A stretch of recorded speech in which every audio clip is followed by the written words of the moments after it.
Alright, so here to pick up where we left off in Scorpio's reading. This is part 2.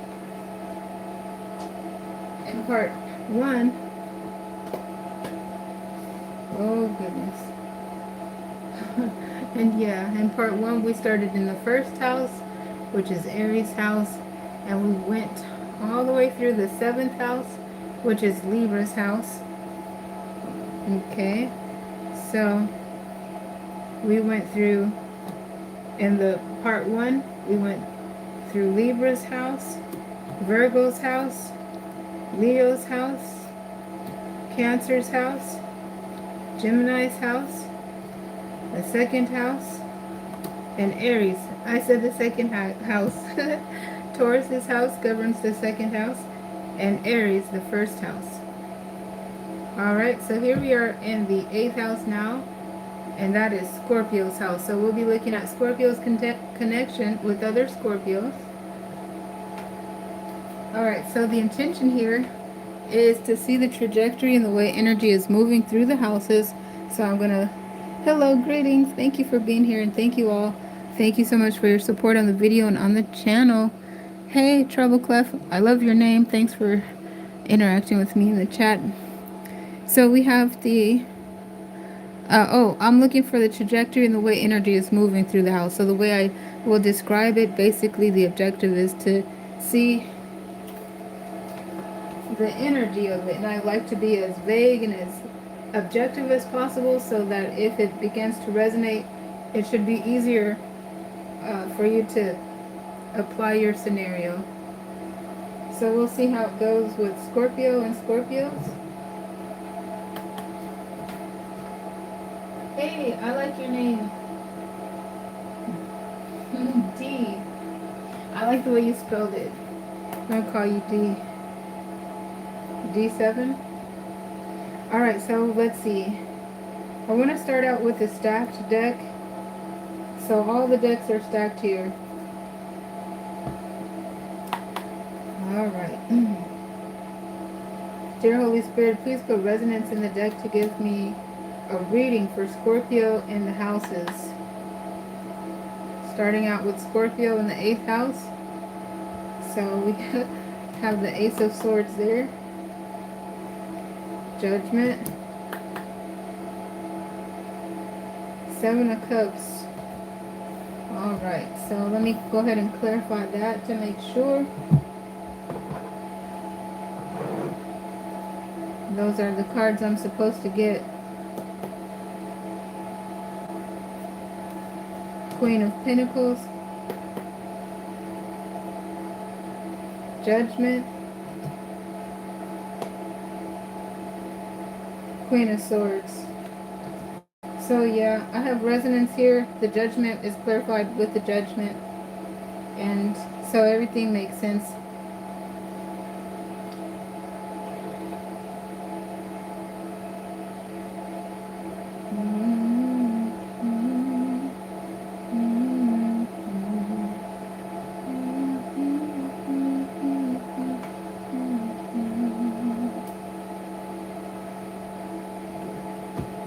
Let's see. I want to get some more clarifiers.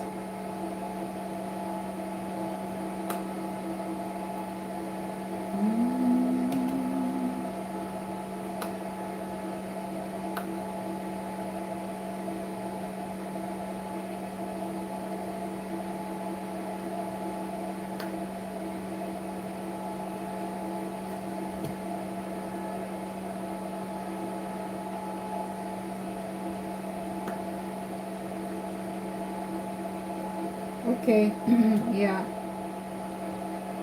Just wanted to double check that. So, in this reading, it looks like there is a opportunity to reconcile for connections here.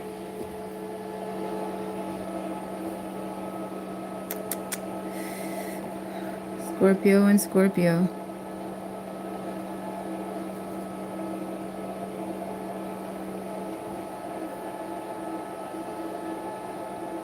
In this particular reading,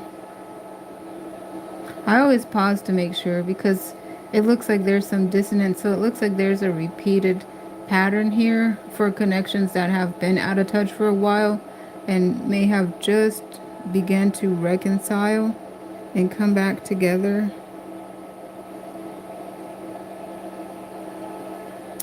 And it looks like if it's not the same person as the ex, the energy and the connection is similar. So that's like a karmic partner. Hey there, thank you.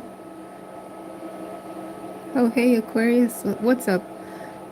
Yep, I hope we make it to the 11th house. The 11th house is Aquarius's house. So yeah, this is a connection that looks like if it's not the same love interest from the past, it looks like a karmic pattern, a karmic partner.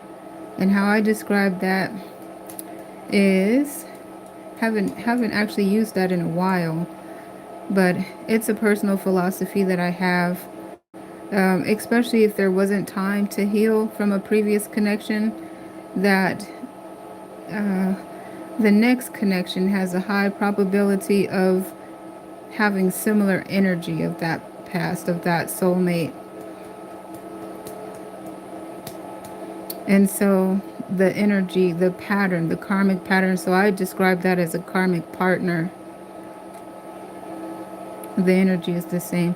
So anyhow, I pause and I hesitate, guys, because I don't like giving bad news, but it looks like it ends up the same, where it looks kind of like a fast connection that tapers off, and it's unfortunate because one of you, if not both of you, have the intentions to have a connection that has longevity, the potential for a solid connection, not to have one that's, in and out, on and off.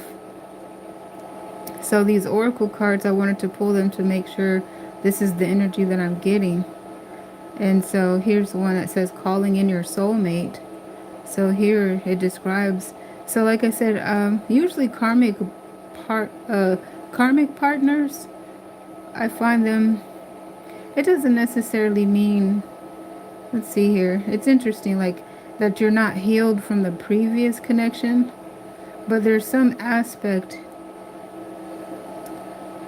this is my personal philosophy that I've also noticed within myself, there's some aspect within oneself that's unhealed, or basically, here, that's a better way to say it, there's some aspect of oneself that doesn't resonate with your overall, like for an example, when a person, for example, says, I want to wait before marriage, before I engage in sexual activity, I want to be celibate and wait until I'm married. But then there's, if I have found it, but then when there's like an aspect within yourself that really low-key wants to be physical and you're struggling with celibacy, I have found that dissonance within oneself continues a pattern of dissonance, like where you meet a person, or, that's just an example, guys. There's something within oneself that's off, I have found, that's out of alignment, so the same pattern continues to repeat and attract itself to us in our connections. But that's what it looks like right here. This is how I'm interpreting it, because energetically, this person looks ready for a committed relationship. This person looks like they are all around ready for that connection with longevity. And so here it says, love yourself first. So for an example, I feel like this is the oracle card that it gives, but sometimes you look deeper in the oracle card to see what is touching on. So love yourself first in context of everything. I feel like there's what I described, some sort of dissonance within oneself that kind of basically contradicts itself about what your conscious mind wants versus what's in your subconscious, or the shadow aspect of yourself. That shadow aspect is part of the whole of us, and because it's in the subconscious, sometimes it's difficult to realize. And I have found doing a deep dive and healing that part and bringing it into alignment has actually shifted and has helped me myself begin to attract the partners that mirror what my conscious mind is saying what I want. But so I'm just using my personal experience, and this is my personal philosophy. So this is how I'm interpreting the reading to be. Now, personally, of course, I'm still working on myself, and I'm working on that. But I have noticed my partners, the quality of my partners have started to change and improve as I apply what I've shared with you. So this is what I'm looking at, and I do find resonance in here as I've checked it. So there too.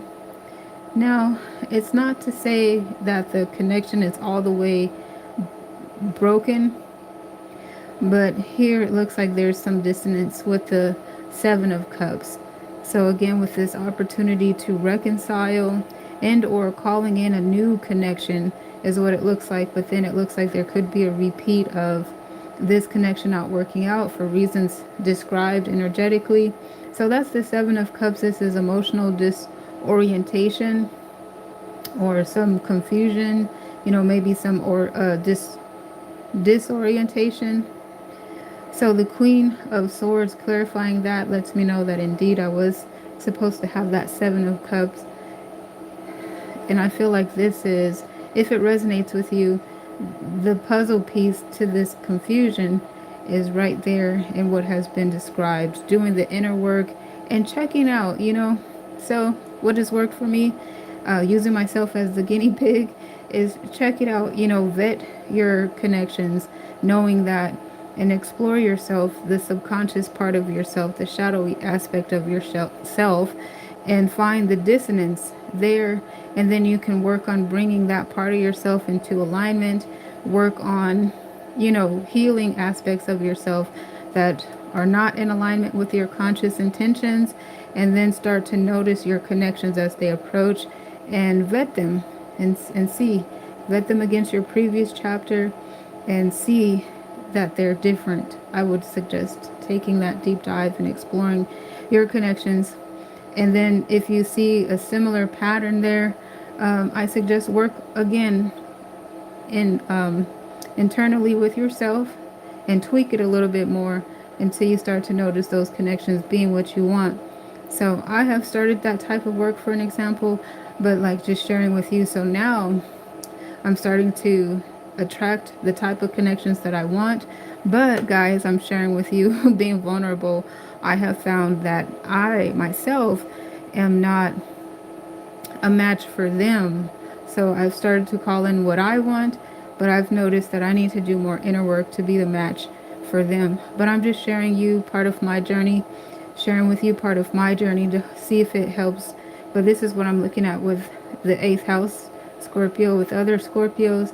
And then of course you guys see how I read, because all of us have every sign and aspect within our own natal charts, so it can help us, I have found, even as individuals, to look at the symbolisms of each house. Let's see, what else did I wanted to say about that? Oh yeah, so inner work, I've noticed that does help with attracting the partners. Um, this person energetically, like I said, it looks like they're ready and that they're prepared to call in their soulmate. I feel like the information I shared, hopefully it helps part of the collective, those who kind of we relate. And then right there, where it says, let your friends help you. Yeah, because I feel like without, for those that might resonate and be helped with my suggestion, I feel like otherwise there's a dangerous possibility to be like gaslit or to maybe second guess oneself. However, we do have the Queen of Swords here, so the Queen of Swords is pretty sharp and she can figure this out. She's intelligent. She can figure it out. It's all energy specific, not gender specific. So why the queen instead of the king, for an example? The king would actually point to the 11th house and does. So matter of fact, Aquarius came through and made a shout out in the chat for an example. The king would point to the 11th house. The queen, however, points to the 7th house. And so the 7th house deals with relationships and marriages, basically what this subject is concerning. Now, this is the Queen of Pentacles. So, in addition to the Queen of Pentacles representing someone who's ready for a serious relationship that has longevity, the Queen of Pentacles technically points to the 10th house.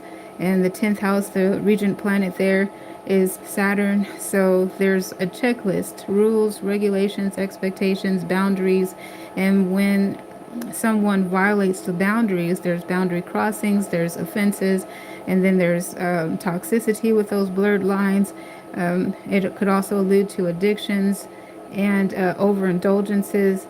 So that, kind of fits into the puzzle piece of there's expectations here. She has standards.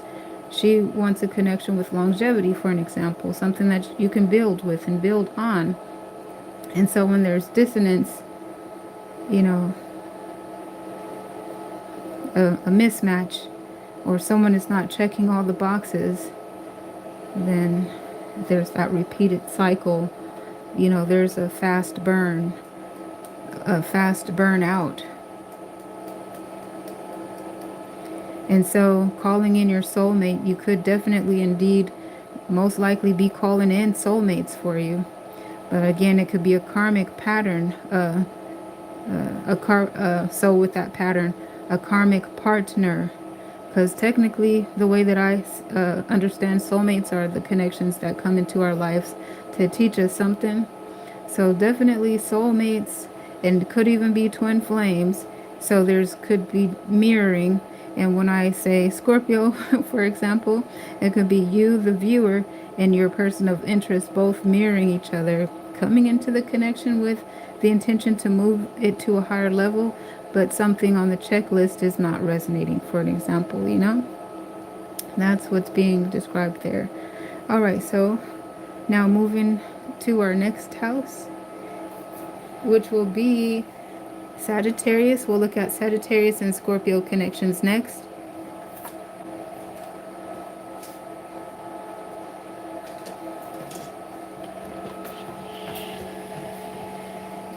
All right. So anyhow, I was talking about the relationship, but when I came over to this side, I'm starting to see the house number, the eighth house. What does the eighth house govern? Actually, that's very important. Because we have seen eighth house energy, 13 major arcana, aka the death card, Scorpio's energy in several houses, especially today in today's daily readings. So let me take a look there, because there has definitely been a hard hit in regard to inheritances, other people's money, potentially marrying for wealth, looking out for those red flags of exploitation. So this is actually the house that you would look at to get additional information about that. So for an example, if there is a will, a written testament, it would be, that information would be here with this judgment card.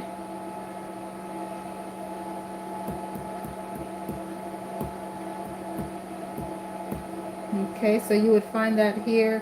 So it looks like, for an example, if somebody, and I remember doing some readings for someone quite some time ago, and they had an inheritance because one of their loved ones had transitioned, and they needed to go through a probate court of some sort. So there was kind of a question of if there was something left for them. And in that case, actually, there was not like a will, but they were eligible.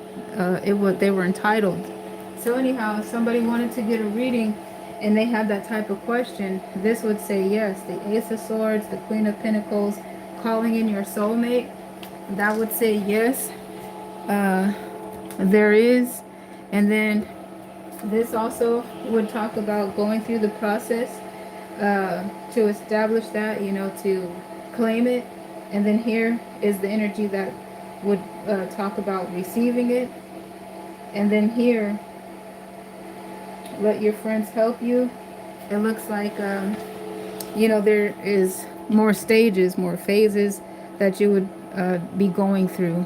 And then the whole let your friends help you, I feel like that part is talking about the assistance. So I myself haven't gone through the process, but there are people, like in the legal system that help push that forward. And there's different stages that you would go through. So that's what that spread would look like in that case. So let's see what else. Okay, that's pretty much what we're looking at there. So let's see.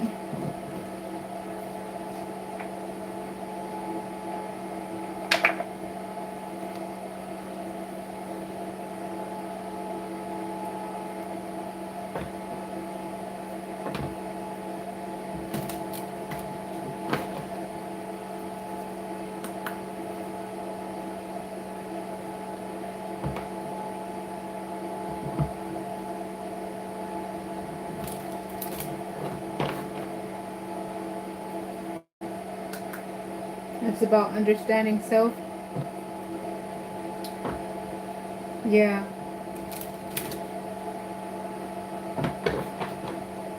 That's what I have found helpful, I have found that to be helpful. So I'm sure there are other ways, but that's a method that has helped me a lot. And I'm still working on it though. Still working on it myself. But yeah, knowing oneself, like for an example, there's some cliches that I have just found to be very wise and true.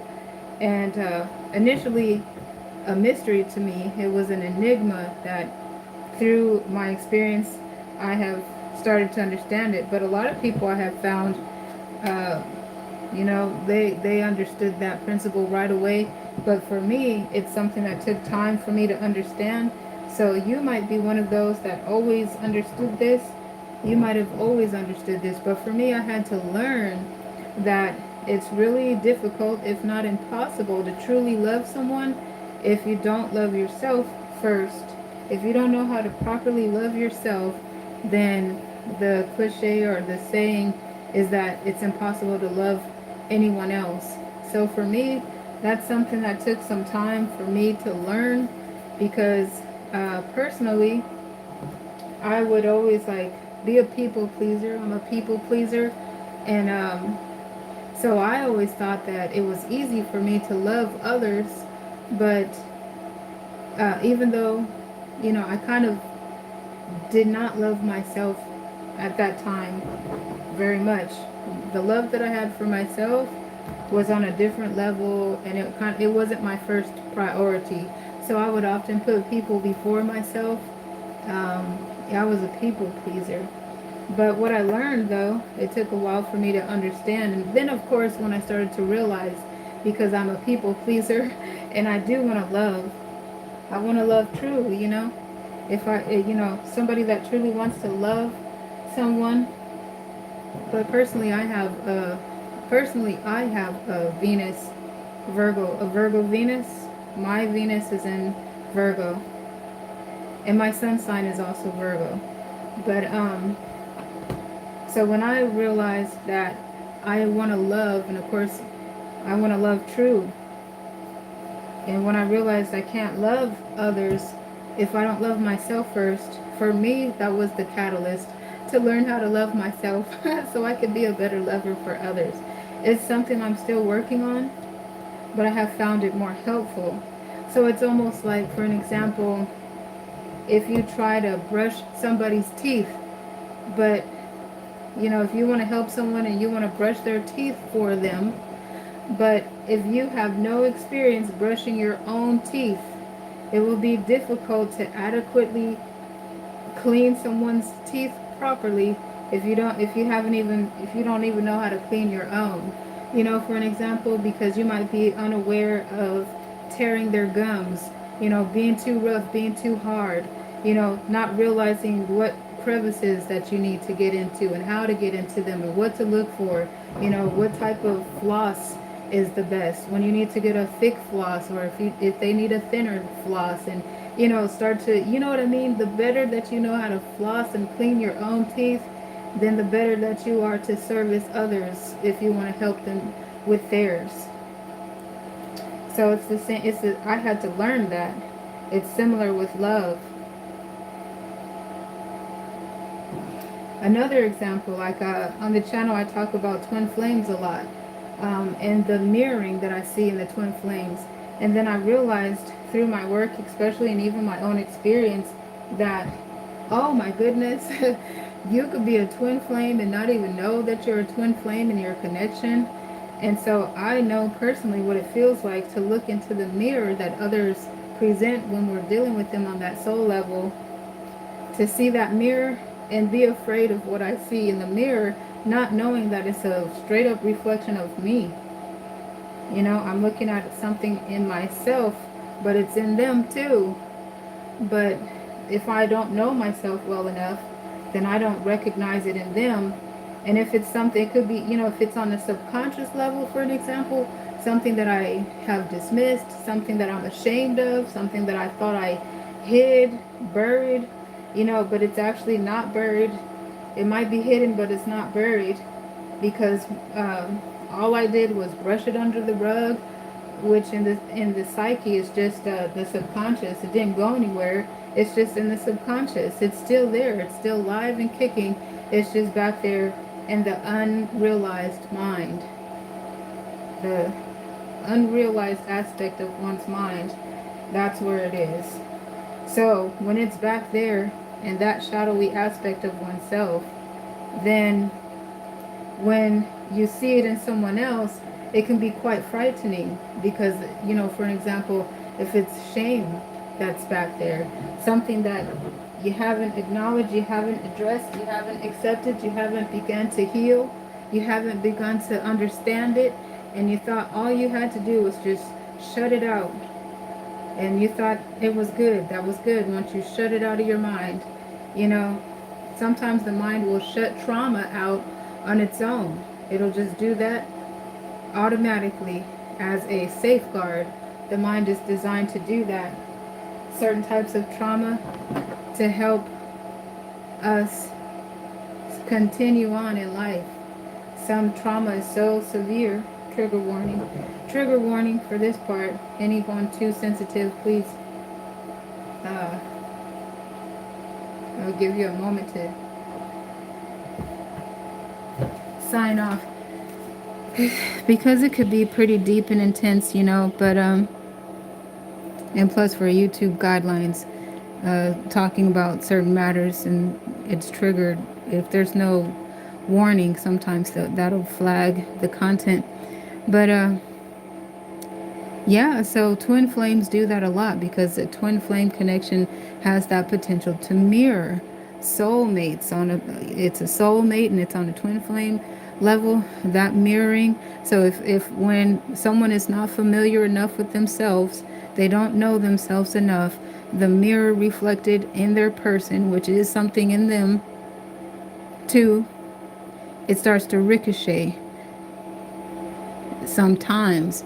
Like, just like if you look in the mirror and you're not familiar enough with yourself and you might scare yourself in the mirror. If anybody ever been out of sort, who is that? I look crazy as heck. If you know yourself, you're like, oh, I'm having a bad day today. Let me fix that. But if you don't know yourself very well, who the hell is that? Oh my gosh, I look like that. You know, that whole initial shock, and then your person can feel that in the spirit. And then you're just ricocheting off each other and responding like, you know what I mean? Spazzed out. Spazzed out, man. Anyways, guys, sorry. I probably got. Look, my dog is over there barking like I said, and then my dog said, okay, let's see. All right, sweetie pie, good girl. Let's see what else. All right, he said I'm back. All right, so let's see the 8th house. Let's move to the 9th house now, which is Sagittarius's house. And take a look at Scorpio in the 9th house.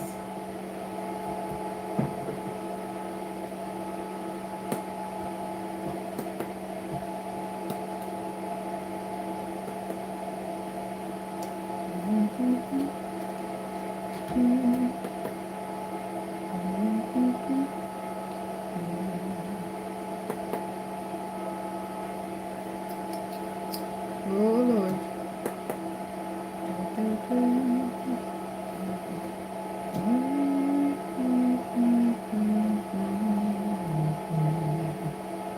Okay, well, I'm glad to see this energy right here. And that's interesting. That makes sense because I was also feeling like this knight was also wanting to be seen. And even the king, all that whole area wanted to be seen. All right.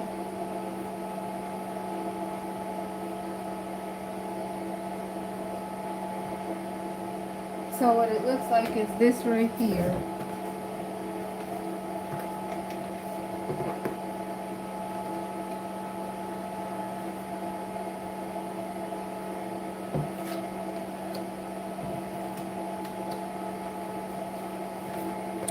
All right, so it's interesting because when I signed off today of doing some readings and I went to go, handle some business and run some errands, and then it dawned on me. I've been struggling with this concept and I can't believe it.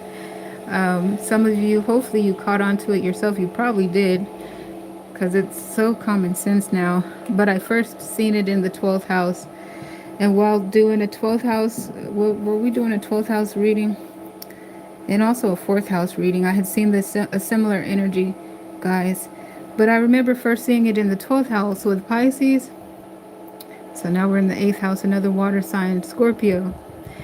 And it was like there was a knight running into this tower. And I said, oh, Pisces. Be careful, Pisces. Do you want to take your value with this knight and run into this tower? Don't you see that in front of you? Because it looks like they weren't pumping their brakes. It looks like they went straight through there. And then, of course, I seen a diminished value, like even here. Because I'm always like, when I come on the stage with Pentacles, and it goes through some transformative energy like this, I look at the end, where did the Pentacles go? Why did, the energy rush through transformative energy and come out with diminished energy? What happened to the Pentacles? So that storyline continued. And so today when I signed off and it dawned on me, and it was like, oh, that's an opportunity to heal a situation. That is an opportunity to heal a situation, to literally make lemonade out of lemons. Oh, how come I didn't realize that?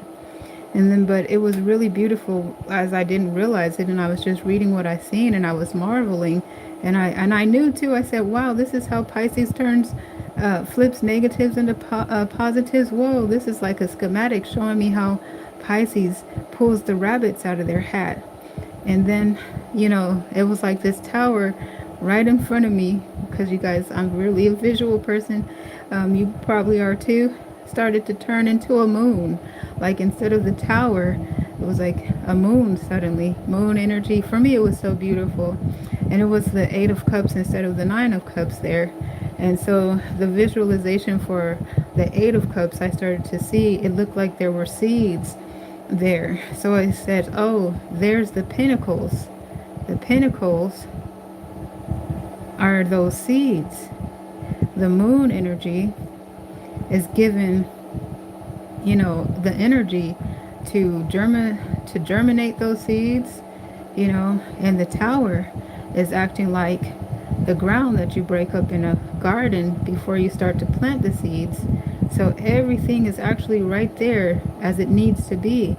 But it took the mystical, nature of the Pisces, where it turned, Pisces, described with this euphoric energy, with their planet being Neptune. It's dreamy, it's ethereal, and it looked pretty magical.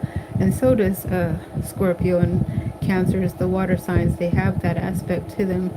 But so, yeah, then I started to realize they're healing a situation, blessing a situation, And so, how often do we have, pain, suffering, regret in our own lives, and wish sometimes we could turn the hands of time and fix it?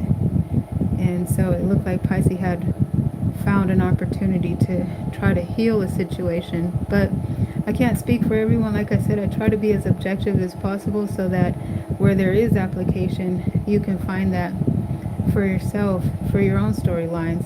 So, hey, maybe that was a storyline for me that helped me out. But so I'm seeing similar energy here. And I'm also seeing the king and the queen. So as I started to also describe, when I was seeing the knight by itself in the reading, I, intuitively started to realize that the knight was dispatched. The knight was dispatched by the king and or the queen, or both of them, so you see both of them there.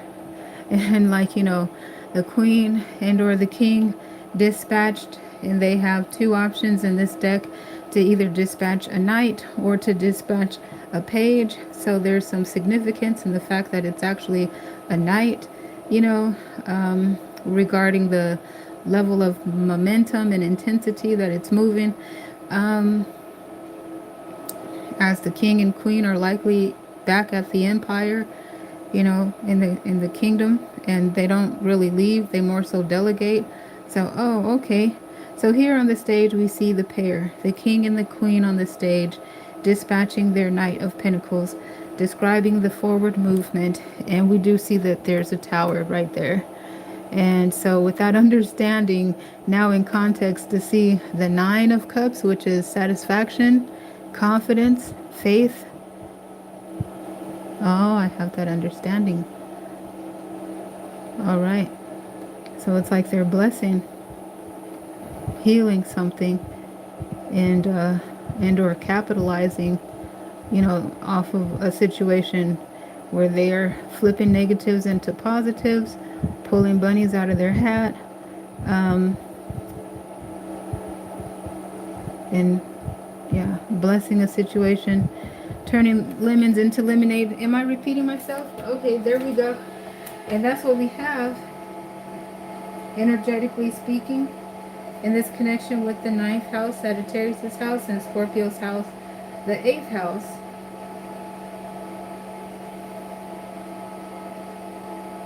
Okay, guys.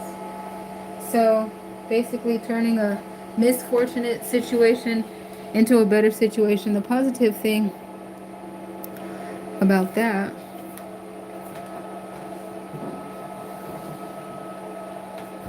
is that we can see there that the couple, they're together, so they're mutually making this move together, and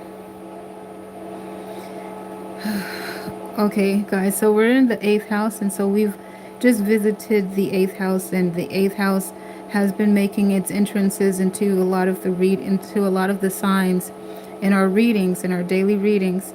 And so there's along with the eighth house being the 13 major arcana, and has an association with the death card, and also an association with inheritances and insurances, and other people's money. Since we're listing stuff, taxes would be there too, just in case we start getting into tax season and there's other readings. I like to add that now, but anyhow, so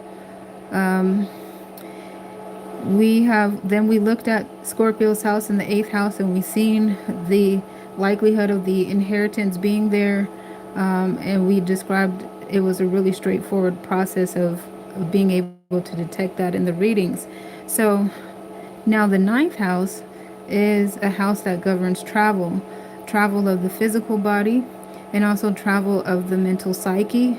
And so we usually point to psychology in the ninth house, and we usually point to philosophy, and just generally describe it as higher learning, because all manner of academia and styles of learning is found in the ninth house.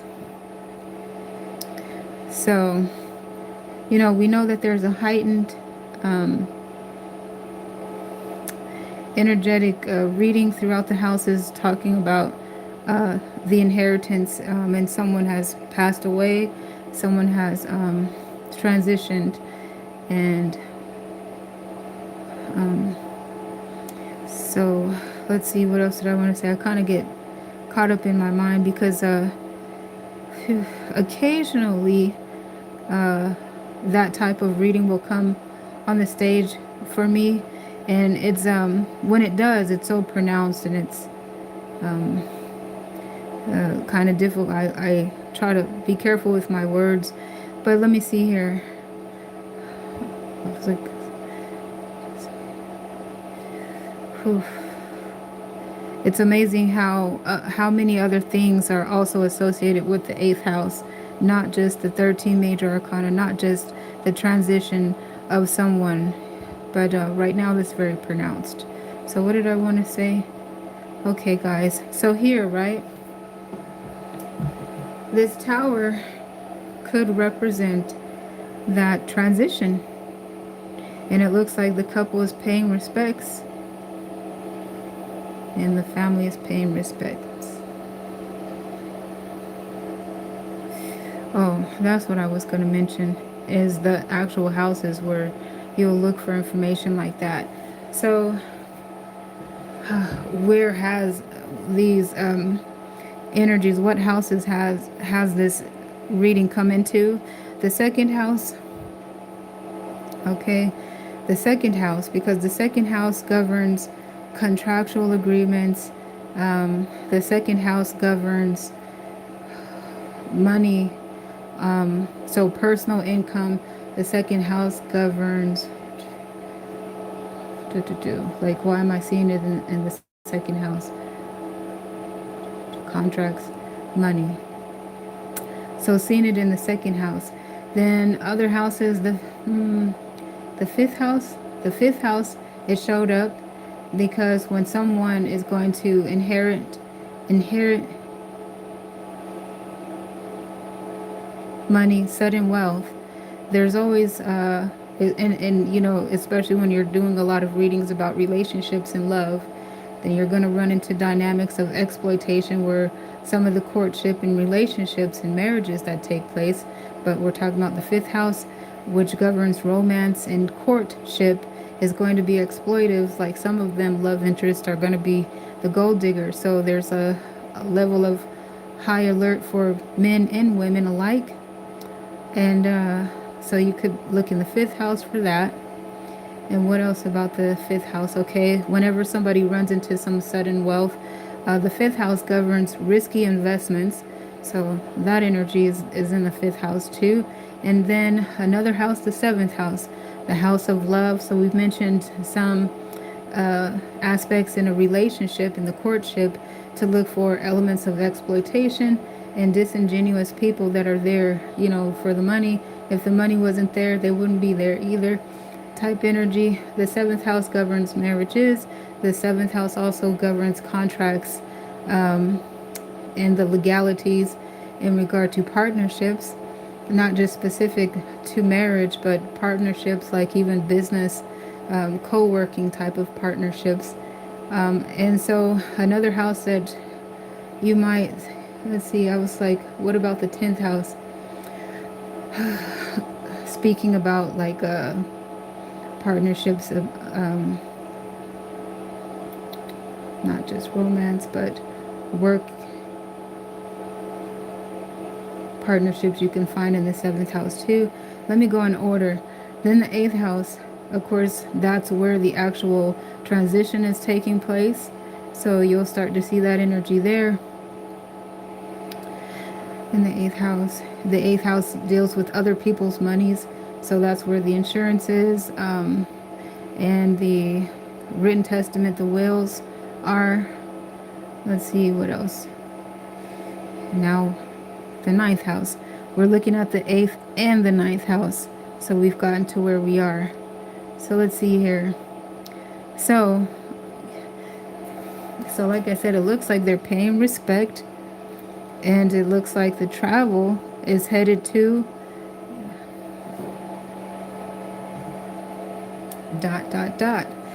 So we know that the 8th house governs a lot of deep things, right? Including the occult, including the transition, the transmutation of energy from material energy into the subconscious, subjective energies. So there's a lot. And so we're looking at this tower in a dynamic, multifaceted way in translation.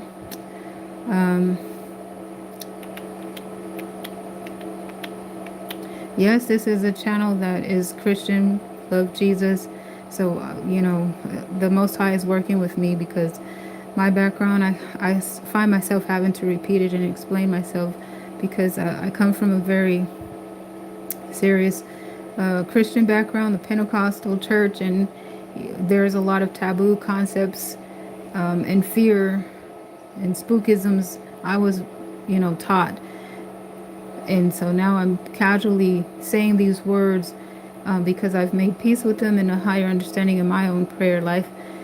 Oh God, let's see here. Sorry, not to detract, but sometimes when I'm communicating with Christians that are, progressing in their journey as I have, those words I have found to be offensive. They kind of, I'm like casually talking and they're, why are you using that word?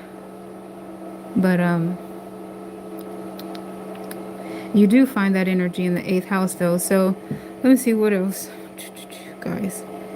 Well, we can touch on it some more. Okay, I was about to say, we're in the 9th house, so I'm going to continue. So like in regard to the occult or the mysteries, secrets, secret knowledge basically is what that word means. You would find the psychology, you would find the philosophy, this is where you would, and when someone transitions anyway, when we go through that stage, there's so much to realize. There's so much that we begin learning. We didn't even know we would start learning. So anyways, I feel like all of that is illustrated here. And so depending on, what the current would come and want to know in a reading, that would begin to pull clarifiers and work on those specifics. It's such a wide range, but looking at the element of peace here in the depiction, it looks like everyone is paying respects. Respect. Respect. And here's the dynamic energy.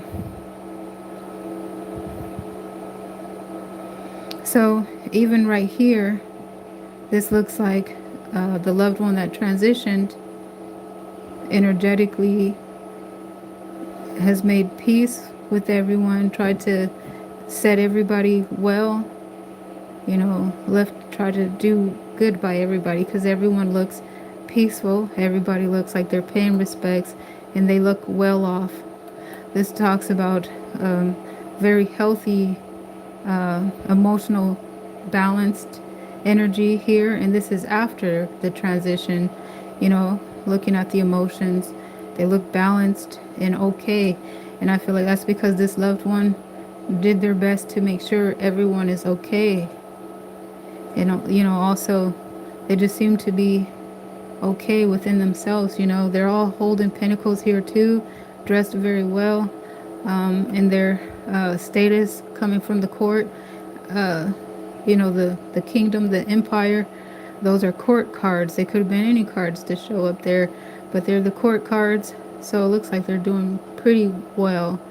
And we've already been reading in our houses, like the second house, for an example, and all the houses we've mentioned so far, that there was a will, that there was something left to try to help everybody, put one foot in front of the other. So that's one thing that you can see here.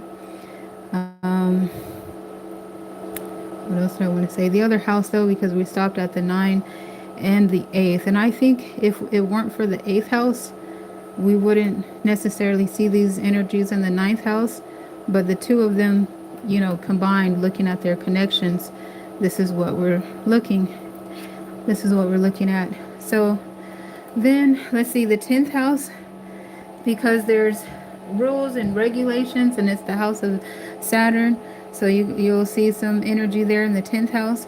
How about the 11th house, the world stage?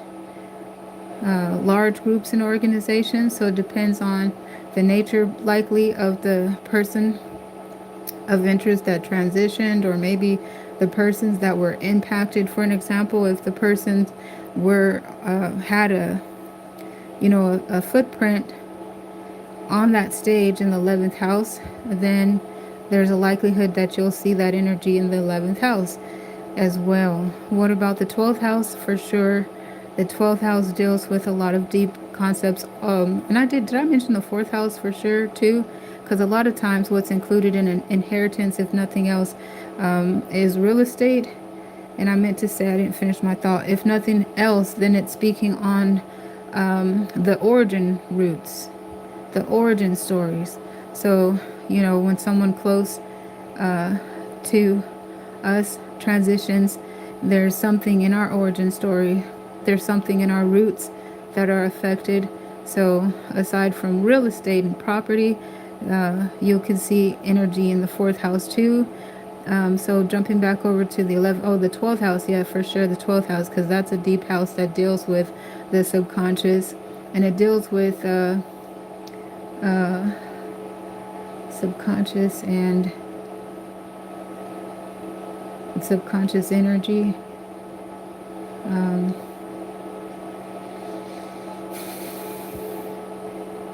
The ethereal,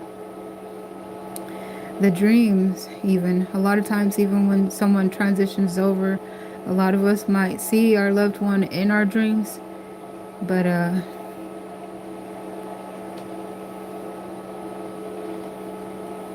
anyways, you'll definitely see that in the 12th house as well. It's like the underworld, the house that kind of governs other world, otherworldly things and underworldly things. It's like the depth. It's the culmination of all the preceding houses is embodied in the 12th house as well. Okay, guys, I hope I did okay. Off the top of my head, that's what I come up with. But that's what we're seeing there. And again, the objective is to look at the energy and to see how it's progressing in each house.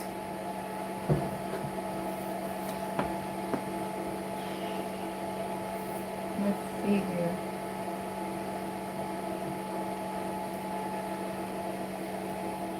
Oh, thank you guys for your support on the video and on the channel. Thank you for interacting with me in the chat. Okay, so these are the cards that have made their appearances on the reading table here.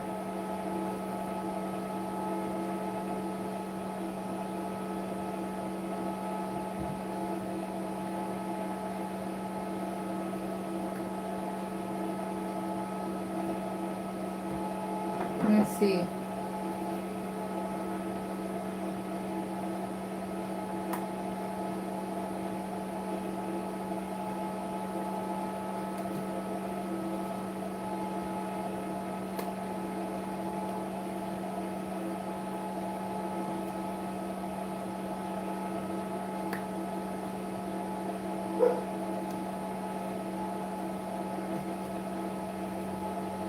Okay, baby girl.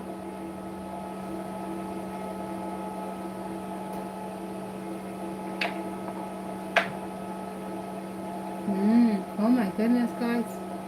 Sheesh.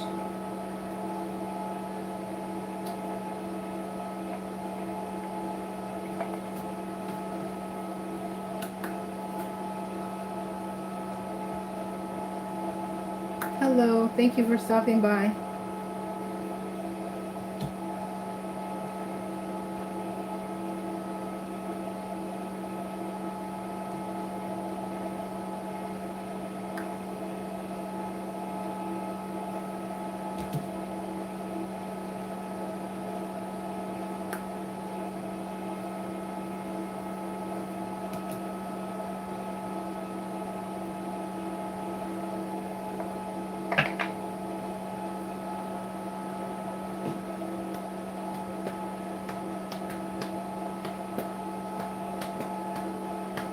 Okay, guys. Hey, so with everything that's been said so far, I just really thank you so much for your support on the video and on the channel, guys.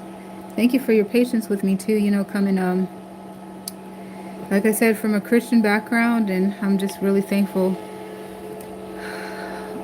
for the time I spent when the Most High pulled me away from reading so that I could just spend time. But I've already gone long-winded in the other reading about that stuff. Hey, so back to this reading. Okay, so we talked a lot about the 8th house. Okay, not much about the 9th house. And I remember, reading what I could off the table, and I was searching myself for more 10th house aspects. Hey, you guys. Hello. And I wasn't really finding too much about the 9th house, and I thought, well, I was almost ready to move forward into our next house. But then I thought, well, let's pull some cards, Let's go ahead and continue working this. And when I was pulling those cards, I didn't know what I would see. And I realized in the process of doing that, I was tapping into the 9th house part of it, the higher learning, what will I see? Reminding myself of my own disclaimers when I pull clarifiers, my intentions. My intentions when I pull clarifiers is to reiterate, which is to restate what was already said, and or to edify, which would expound upon what's already there on the table, that's, and or to be redirected. So what I'm getting is additional information for the edification purpose. That's 9th house energy, learning more. So, off the surface, it looked like everybody was paying their respects. But you know what's interesting, guys? As I started to clarify and get the additional information, this. So I'm going to put this on the table here, or put it here so I could zoom it in. With that, again, I thank you so much for your support on the channel, because I am hopeful to grow. Because you can see the old school way that I'm interacting here with you guys, with the equipment and the technology, hanging on. So here, guys, and these are pentacles, right? And so we looked at the respect part of it, right? And the family, let's see, where can I put this so you guys, we can all see it. So it looks like the family showing respects. And here, this looks like the transitioning, This looks like energy surrounding our person of interest. And here in the cups, this looks like the energy of the loved one that transitioned. I was like, that's kind of interesting. That Nine of Cups, that they're okay, letting us know that they're okay type energy. Maybe you already noticed that. The clarifiers helped me see it.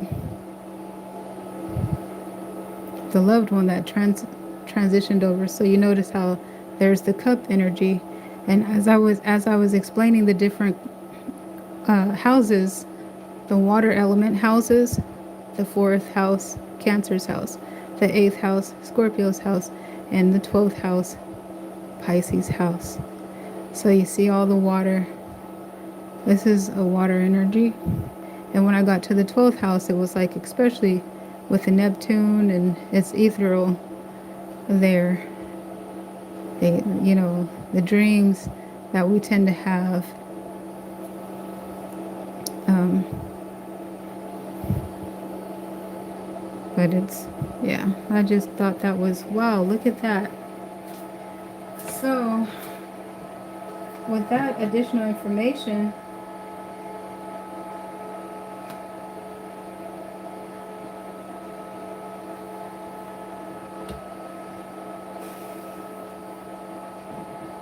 and the clarifier here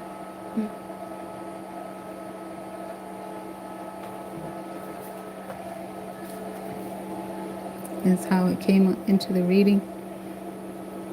So you can see this, context is everything. And so these symbols are multifaceted, but clarified with this magician energy. And just wanted to show you that close up so you can see.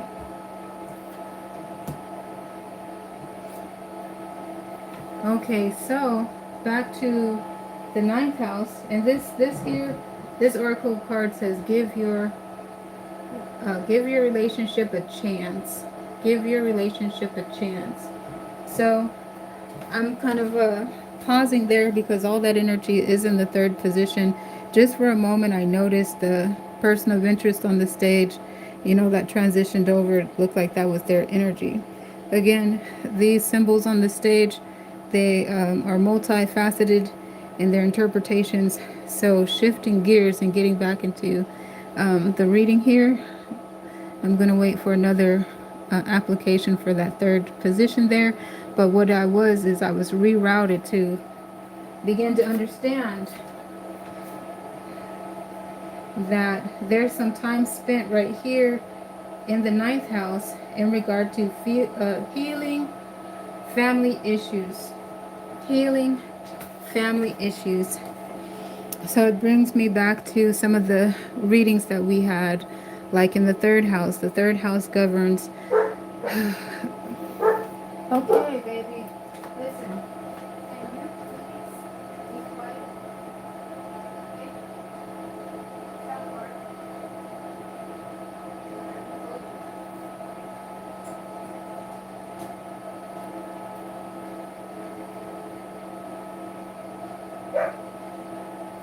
Every time you do that, can you please stop working? I already said it. Stop working. Okay, so keep that.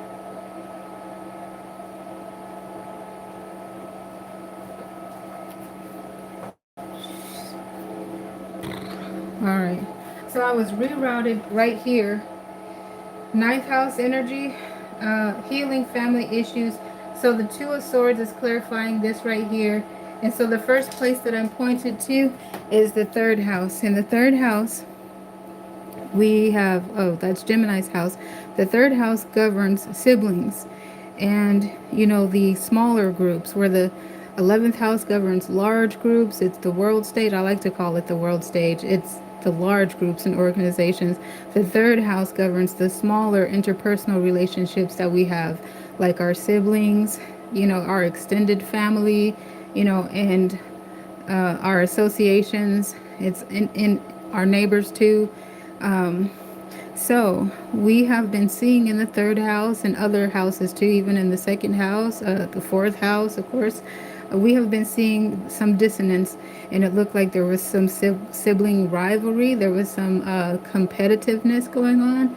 There was dissonance. Okay, so here the clarifiers let us know healing family issues and the Two of Swords. Those readings have also let us know that there's been some delays, you know, in regard to the bickering and the hissy fits and, you know, so let's see here. That's ninth house energy. So notice how when we were just looking at these card combinations off the surface without the clarifiers, it was like, wow, look at how nice everybody looks and appears. And I was marveling at their status and how well dressed they are, and they're all holding pinnacles and they look very successful and they're peaceful and their demeanors look very respectful. And I just thought off the surface and I was marveling, wow, that looks very respectful and that's a peaceful scene right there.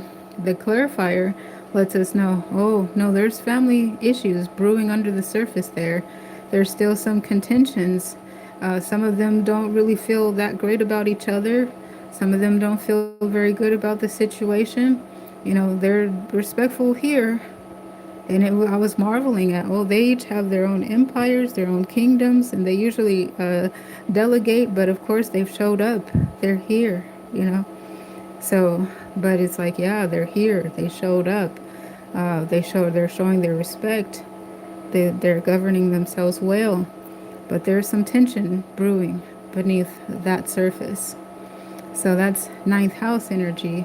You know, higher learning and philosophy and psyche. Uh, you know, on a psychological level.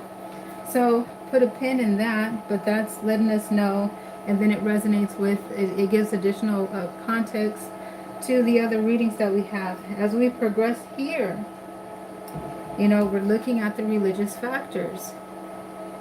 And even while I was in the beginning of this reading, and I found myself pausing to, you know, kind of introduce myself and my own personal thoughts, and, you know, trying to be careful with my own words, you know, but, and I even refer to my own personal background in religion, like, oh, I came up, you know, as a Christian and the Pentecostal, you know, I did that, even I myself, just because I was trying to describe what I seen.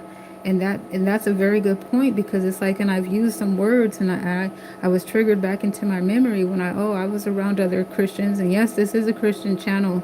I love Jesus, and we talk about it here. I know.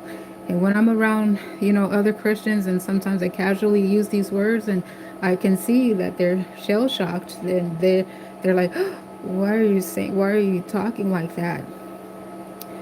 But in my walk, the Most High has to deal with me and tell me, but did pull me aside and said, put all that stuff down first of all. Get it out of the house first of all. And kind of like, no, sit down and let's, you know, let's commune. Let's spend some time together. And basically let me know after a while, like, okay, now it's okay to get that stuff back out, but I needed you to understand that these decks have those symbols. In your work, you're going to come across, you know, these realities because it's in the world, and this is what we deal with. And so it's like, I'm reading and that's what it says. So how am I supposed to express myself if I don't talk about it? So I talk about it. I'm adjusting to talk about it as well, because it's not the most comfortable theme, but religious factors. So when someone transitioned over, and I was realizing that myself. When someone transitions over, it kind of forces us to explore certain psychological concepts and societal norms and ethics, and we're getting pushed into the arena of philosophy and psychology and science science, even, especially like with life support. What if somebody has a DNR, you know, and the ethics, and then there's contention in the family, like, wait a minute, uh, we don't believe in, you know, life support, don't put the machines on them. And then someone else that's more fluent in science, wait a minute, what do you mean don't put the machine on them? That's a feeding, you're gonna, it's just a feeding tube. It's okay. It's just oxygen, and they need to put oxygen. No, don't put food in their mouth. They cannot swallow. Some people don't even understand anything. It seems like, and that's on both sides. You don't understand anything. I'm putting food in his mouth. Type of energy. Psychology, science, ninth house. So there's the Two of Swords and healing family issues. Religious factors are on the table. Well, there wasn't a will, or you don't have power of attorney. Well, I know that they would have wanted it like this. Well, that's not in the will, and that's not what they told me. I don't care what they told you. I don't care what's in the will. I know. I spent more time with them while you were over there doing this and that, and so ninth house energy. And so the fact that there's swords here, the third house is a house of swords. The seventh house is a house of swords. The 11th house is a house of swords. Healing family issues. And there's the Two of Swords. What do we do now? What do we do now? What do we do? Type energy, So I realized that, and depending on the translation, depending on the genre that we're working on, the energy seems to cipher right here for a time. The energy is ciphering right there for a time, because depending on the translation, there's our person of interest that transitioned over. Their embodiment is here.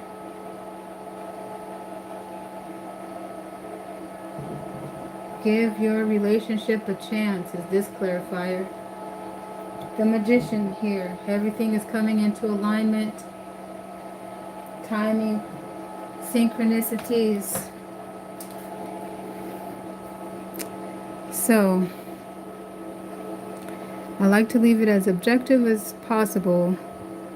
Just describing the energies to the best of my ability. So if it applies, the audience can add their storyline. You could add your storyline where you see fit, if it resonates at all. Don't take my word for it. Do your own research. Take it with a grain of salt. That's why I like to explain my process. Even in the case if you're pulling your own cards, you kind of have an example of one way to do it. Ninth house energy. Higher learning. So now let's see here. Give your relationship a chance. So far in our reading, for an example, especially in the second house reading where you'll see the Hierophant and you'll see the contractual agreements, and there's also Venus there, so there's Libra's energy there, especially when you pull in the Hierophant type energy, and the Empress makes an appearance there, But anyhow, so we had seen our person of interest in this storyline taking some painstaking time and effort while they were still here with their loved ones, preparing the will, preparing the insurances, in some cases testing their loved ones, because they may have had a hunch that it looked like they had some character flaws, and their loved one knew that they, had some character flaws. This is one of the storylines, but they wanted to test their person of interest and, put them in like a simulation, For an example, shifting gears a bit away from the will and preparing for that, but for those who were looking for marriage, okay, looking for marriage. So these houses too, you could look in those houses for marriage, for an engagement. Even in the eighth house, this is where the adult activity takes place. This is where aspects of conception take place. And how often too, when someone transitions, someone close is conceiving. you know so there's a regeneration that takes place. But so let's transition to marriages and proposals, because that was also on the table in our readings as well. So for an example, a test for the person of interest, love. What would my person do? I'm thinking about marrying them. I'm thinking about proposing. I'm preparing.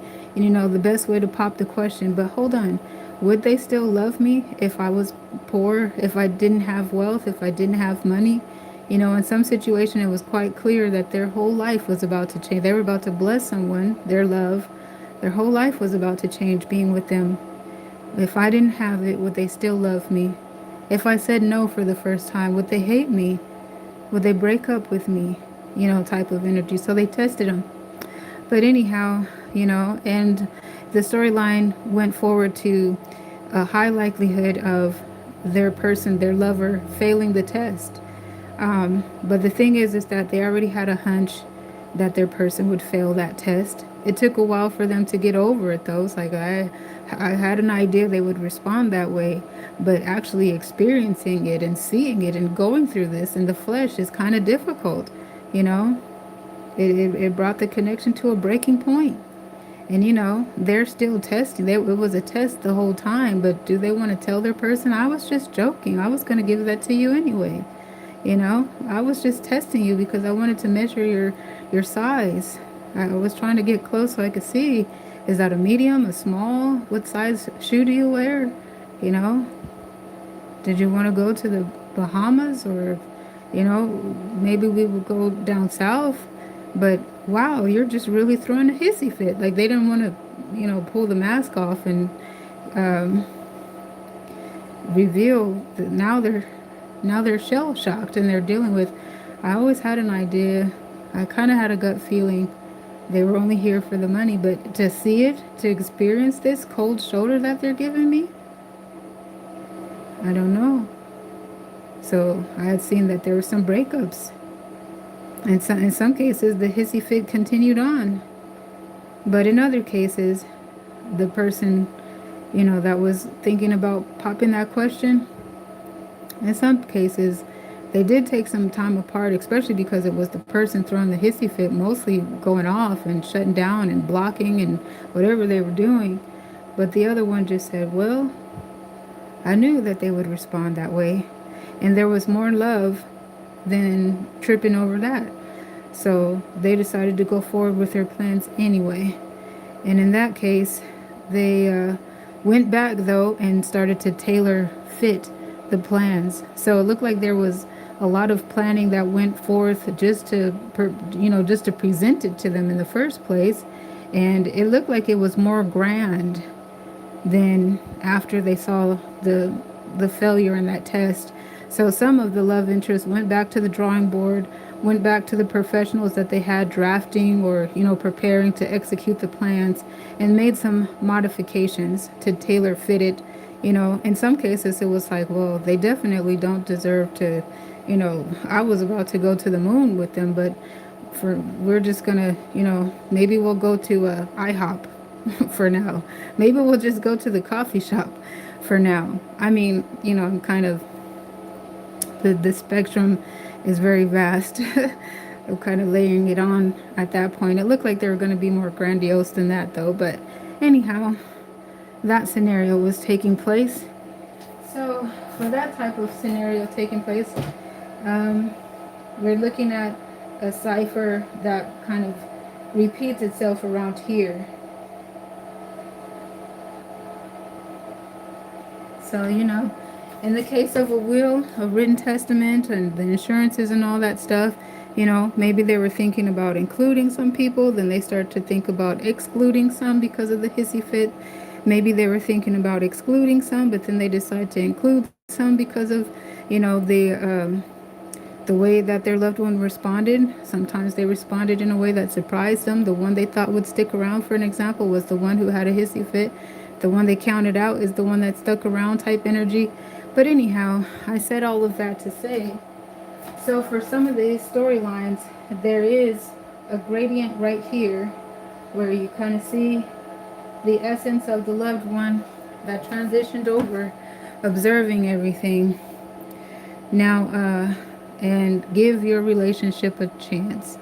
Give your relationship a chance. The time has come, as the magician describes. The magician talks about divine timing, things coming into alignment. And in context, it's like, okay, over here, like I said, there's some gradient, and it looks like this is the person that transitioned over. So, for an example, and especially for a Christian perspective, where what are we, ninth house energy, the psychology and the philosophy part of it, and religious factors, right? For a Christian perspective, for an example, believers do not really subscribe. I mean, it differentiates from a belief. Let's see, what do you call it? When you have the different Christian denominations, some are very strict about the idea that when one passes over, that's it. There's no afterlife where they come back here or anything. Some believers will just describe that as being, that doesn't happen. So they'll discount that part, right? And not just for a Christian believer, but that's the philosophy that I am more familiar with. But in that case, this here would resonate more and also have application for when the person of interest's energy is diminishing. Let's say, for an example, they're in hospice, or might be in a coma, might be on a certain level of life support where they're still here, they still can hear, they can still observe. Scientifically, that's a scientific fact. And so this would have application there. For others who believe and have experiences that their loved one did transition over, and some Christians fall into that category as well. I myself too have, I was raised, oh, that doesn't happen, and that's, and taught. But it's interesting how you could be taught things about what happens in the afterlife, and none of us have transitioned to prove it. But so anyways, I was taught that too. But then when my loved ones started to transition over, they came back and visited me. And I seen them in my dreams and in my waking hours. So not just, so some have experiences where they're tapped in enough to, see behind the veil a bit, and have experiences with this part as described. So I just put that out there for, like I said, just to objectively translate what I see here in this reading. So for that, gradient that's detected right here, then you'll see, even before detecting a gradient here, there's a likelihood for a cipher to repeat, right here, as the healing, as the religious factors are explored, higher learning is taking place here with the ninth and eighth house, how family issues are being healed, type energy is going on. And for the loved one, observing in however way that they observe, it's like, oh, it looked like in our readings that they had prepared. They were very diligent. We saw them going through it to prepare to help their loved ones put one foot in front of the other. They did their best to help the process and their tailor fitting of everything. So shifting over to this being an engagement, for an example, let's see, Scorpio, ninth house, healing family issues, the Tower, religious factors, Give your relationship a chance. So one way that that would resonate for a relationship and the engagement, even at the proposal phase, as had been described in the test that took place for a hypothetical example. But here would be the Two of Swords and healing family issues, and it extends over here to the religious factors because, for some who are in this connection with longevity and long suffering, and they know there's like a religious or a philosophical difference. Like, why did you behave like that? That was totally uncalled for. That was totally, offensive, and et cetera, et cetera. And the other person with their different religious background and or philosophical differences, what do you mean I overreacted? What do you mean you don't understand me? So there's an opportunity for them to learn, to heal the family issues, to learn more about each other, to give your relationship a chance, you know. And in some cases, even, what do you mean trying to take me, to wherever overseas? I would rather you take me to a coffee shop type of, you never know what could be here. Thank you for planning extravagance like that, but in my culture, we don't do it that way. We do it this way. Well, that part would potentially resonate there too. With the, oh, okay, we'll give your relationship a chance. It was meant for that, discussion to happen. It was meant to have that heart to heart. It was very necessary for you guys. So there you would have the potential, that the tower moment that we see here. Then you see the Knight of Fire, and it looks like directionally running back here. So not only talking about the cipher repeating itself right here, but you see the Knight of Fire running back into this situation. So you can see. So there could have been a breakup right there with their religious, their philosophical differences, but giving their relationship a try. And here in the Nine of Cups, you have this self-satisfaction. They feel content, like, yeah, let it burn. I'm offended, type energy. I'm not dealing with that, but give your relationship a chance. So about those storylines too, where I was like, oh, why are they, moving all those pinnacles into the tower? And the Most High let me know they're healing that situation.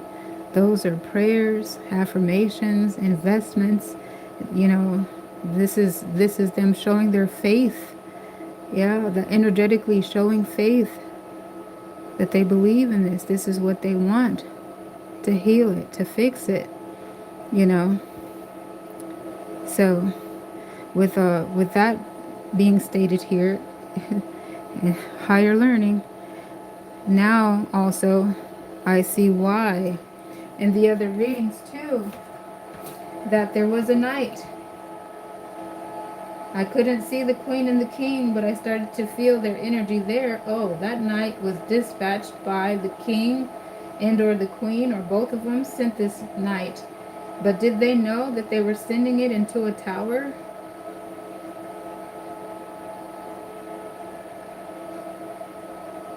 And why is this energy so cool, calm, and collect? Just looking at it with all this peace and serenity. Do you guys know that you're rushing all of this value into a tower? Type of energy. Are you overdressed? Are you sure you want to send pinnacles into this tower? But now, with more consideration, higher learning, with a more well-rounded perspective, oh, they're healing the situation. They believe, they have faith, is the substance of things hoped for, the evidence of things not seen. So this person looks so content. They're standing on their square at a position of leverage. There's no need to worry. With this magician energy, I have the capacity, to ... What needs to be done? You say there's a tower there? So here comes the Knight of fire, rushing back to the courthouse. These court cards, the kingdom. Hey, boss, we're rushing into a tower. Are you sure? The Two of Swords, standing at a crossroad, healing family issues. All right, so that points back to some sixth house readings I noticed. Oh, wow, look at in the sixth house, look at all of this work. The Alchemist is even here, the Temperance. I don't see the card, but I can feel the energy that they're alchemizing all of this dissonance, and they're putting a lot of work into this one. Make sure the oil is still, full, because they're burning their candle at both ends of the stick in this house. The house of service, the house of healing family issues. Do we want to send? Do we believe in this? Should we bail out? Should we invest? Should we cut our losses? And I believe it was the ninth house that we did in our daily readings today, where there was an intense reading there, where Sagittarius energy was like, and it could be Sagittarius's energy, endure their personal interest, burn the bridge. I don't care. Sagittarius, it looks like if you burn the bridge, there's some diminished value that you haven't considered. You might lose. Two of Swords. Some said, I don't care. Burn the bridge. I said what I said. I'm not going back there.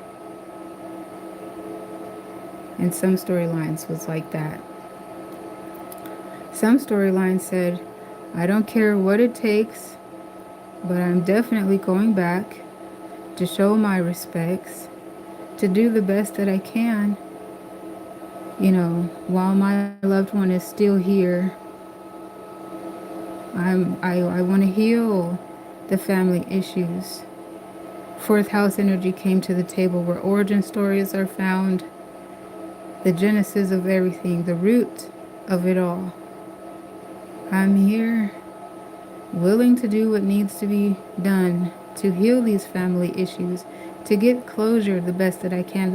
These are the people, these are the best people in this lifetime that can give me closure. If anybody's going to give me closure, it is them. Ninth house energy, higher learning. Well, let's talk about how you get yourself closure, because they might be obligated to give you closure, but they still don't have to. And so what if they don't? How do you get closure for yourself? Type energy. Healing family issues. Some of them said it's not worth the risk, pointing us to the fifth house, the house that deals with risky behavior. Remember, gambling when it comes to investment. Thank you for your support on the channel and on the video, and for interacting with me in the chat. The fifth house points us to there. It's not worth the risk. I don't want to rush back into a tower. Can you believe that I used to live at that burning tower? I lived there. What did that guy say in Batman? What did he say? You're afraid of the dark? I was born in the dark. I was born in this continuous burning tower. I want free. Give me free. I want free. Burn the bridge down. Let it go. I can't afford the risk. For Pinnacle energy, minor arcana pointing to the second house, but also talking about holding back, being a diligent steward of one's resources, knowing their breaking point, and saying, I cannot afford the risk. I cannot afford that collateral damage to my psyche. Ninth house energy. And others said, I will accept the collateral damage. I will take the risk, because for some in that storyline, getting closure, having the opportunity to heal family issues, someone was willing to to find accountability even where it cannot be found. Even in the case when somebody is dealing with a narcissist or a sadistic person or a sociopath, in some of the storylines it said, but they're mine. It's part of my genesis, my origin story. Ninth house and fourth house, Cancer, the root, the origin stories. I'm willing to take the risk. And then we started to notice that some had become impervious to narcissism abuse, narcissistic abuse. Trigger warning. Some of them had become impervious to, the sadistic nature of their loved one. Yeah, they were able to let that roll off of them like water on the feathers of a duck. And yeah, but that storyline went on and on. So you can see that energy here. Ninth house, higher learning. And of course, there's traveling here, right here, even in the Knight of Fire, right? You see the travel, the Knight of Pentacles, you see the travel. And that's what ninth house deals with, not only the travel of the physical body, but also the travel of the psychological mind and the psyche. So, what about those Sagittarius and Scorpio connections? So far, we've explored the ninth and eighth house symbolic relationship here. But as far as those Sagittarius and Scorpio connections,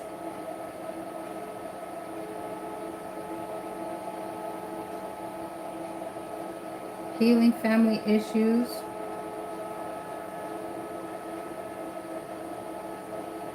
a tower moment of breakup due to differences of opinions and or conditions, dissonance. And then here, give your relationship a chance, thinking about whether or not to reconcile, wondering if there's an opportunity to reconcile. It looks like it would be a perfect opportunity if one is considering to reconcile things and to try it again in this connection. But between Sagittarius and Scorpios, this reading here suggests that there is a separation in the moment. Here it looks like there's an opportunity to reconcile. So technically the whole thing looks like an opportunity to reconcile, but it also looks like there's a high potential of an on and off. An on and off. And it looks like the on and off, it appears fast because this is a short-term energy reading. So to see the on right here, and its potential, no wonder it's kind of quick because there's still indecision. But it looks like on right here, off right there, and then again potentially on back again. And again, it feels kind of lighthearted at this moment. So it could be altogether on as far as working on a reconciliation, but it's a touch and go. There's still differences. There's likely still some bickering going on and hard feelings taking place. Now, it says healing family issues. So one would ask, just reading this and shooting in the dark to read it, why between Sagittarius and Scorpio are there so many people on the stage? And then it's confirmed with healing family issues, and there's the Two of Swords. So, it suggests off the top energetically that there is obstructive interferences in this relationship. And, again, healing family energy, healing family issues. So why is there obstructive interference right there? Like, why do so many people have to be interfering in this connection? Let me see what's going on with that part. Let's see. So that resonates with some of the relationships. I try to keep it light and objective. So I would put a pin in the translations that were already had, because again, The clarifiers, the objective of the clarifiers is to reiterate, which is to restate what has already been said, to redirect, altogether. A different storyline could come about, and or to expound upon, add additional information. So we'll put a pin in what has been described already, and then let's see what it looks like when I start to look at this in a relationship for Scorpio and Sagittarius. Why is there this obstructive interference going on here?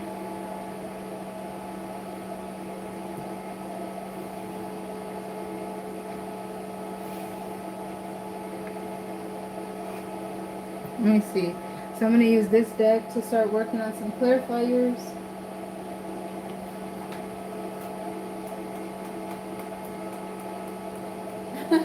Thank you for your comments in the chat, and I appreciate your support on the video. Right, I was like, what can I use? Okay, let's see. All right, guys. So, one thing that's coming back into the picture, right? How could I forget almost? Well, hey, I'm trying to shoot in the dark. One thing that's coming back on the table, though, is that, and it's like, wow, this connection right here could be having obstructive interferences because it's, the Holy Spirit is like, we're still talking about, before you move away, at least from talking about the transition that took place of the loved one. In some relationships between some Sagittarius and Scorpio, that is what is going on. And or Sagittarius, a Sagittarian, dealing with some 8th house things. There's healing of family issues. There was obstructive energies, obstructive interference because of a loved one that is ailed, has some ailments right now. Oh, right. My goodness. Wow. Okay. Okay, that's one thing. So, that is one interpretation here. This card is the bad health card. Oh my, and I'm like, whoa, how could I not remember? Think of, okay, there's the clarifier. So, because we're there, because we're describing it, this card also embodies X-rated adult activity, okay? So, since we have the card out, we'll talk about the multifaceted translations of that card. But, oh, correct. We've seen the ailment of the loved one. How could I forget? Okay, so that's one of the issues that's going on. Healing family issues. Okay, let's see what else.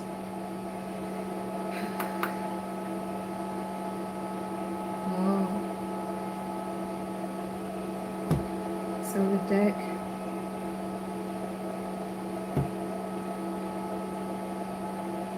Breaks apart. Great fortune, lovers, bad health. Sheesh. Okay, so with that, great fortune, lovers, bad health. Oh my goodness. So in some cases, there's a ailing, loved one in the picture with the bad health. Then there's lovers, and then there's great fortune too. So, yikes. So in some cases, right, the lovers,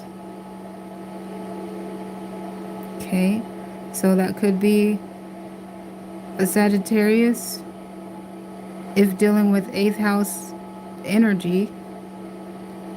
The bad health, the lovers, all of these have some 8th house energies in them. Because again, so thank you for your patience, guys. It gets deep, right? Scorpio is deep. Sagittarius is deep. Right here, the great fortune. Remember, we're talking about other people's money, inheritances, wills, insurances, and then since we're mentioning it, taxes. For an example, lovers. Lovers is eighth house energy too, right?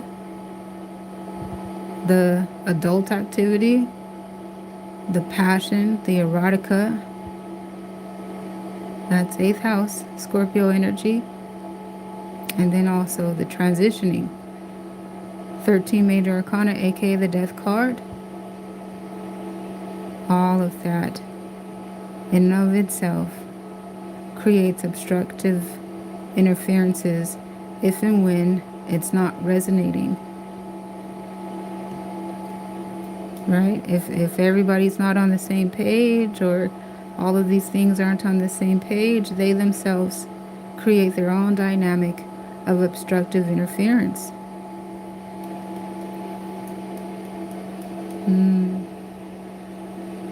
Okay.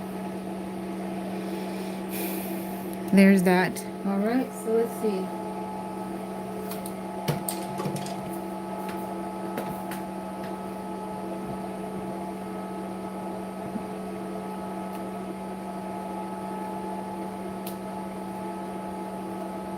Anything else?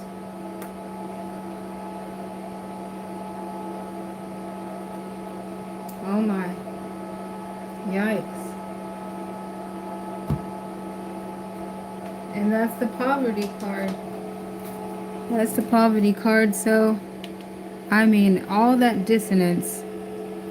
And then if we layer it on even further, there's poverty too. Yeah. No wonder. Oh man. So, with that on the table, right?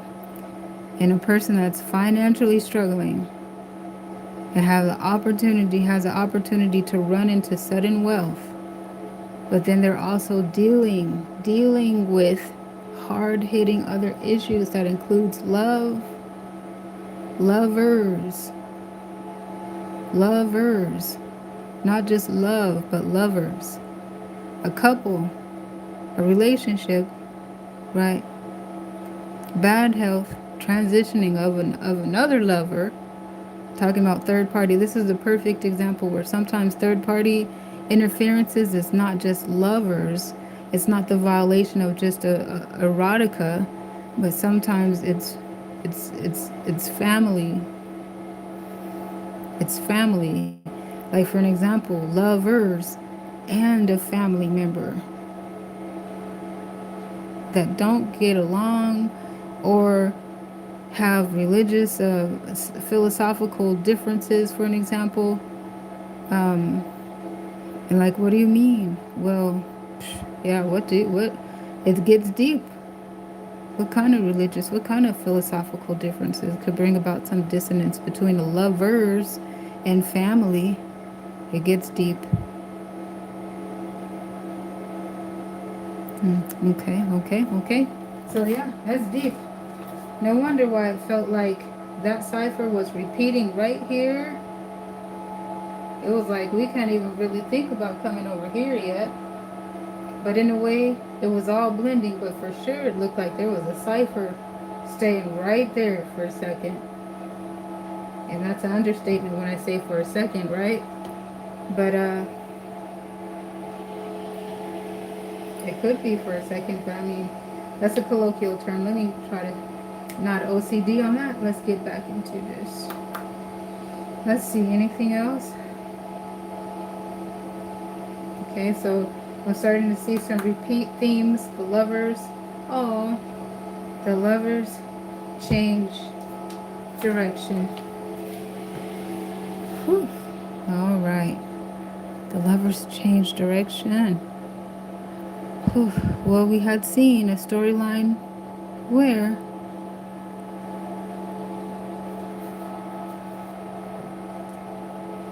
some had decided, F that, burn the bridge, let the bridge burn, I don't give a F. And they took their lover and they went on. away from the tower. They said, look, I'm sick of this. I refuse because I feel like I'm a slave in this dynamic and I'm tired of it. Sick and tired of it. I choose my relationship. I choose my lover and we're going on. I can't afford, remember that poverty card? I can't afford to go back. Anyway, I can't afford to take the risk.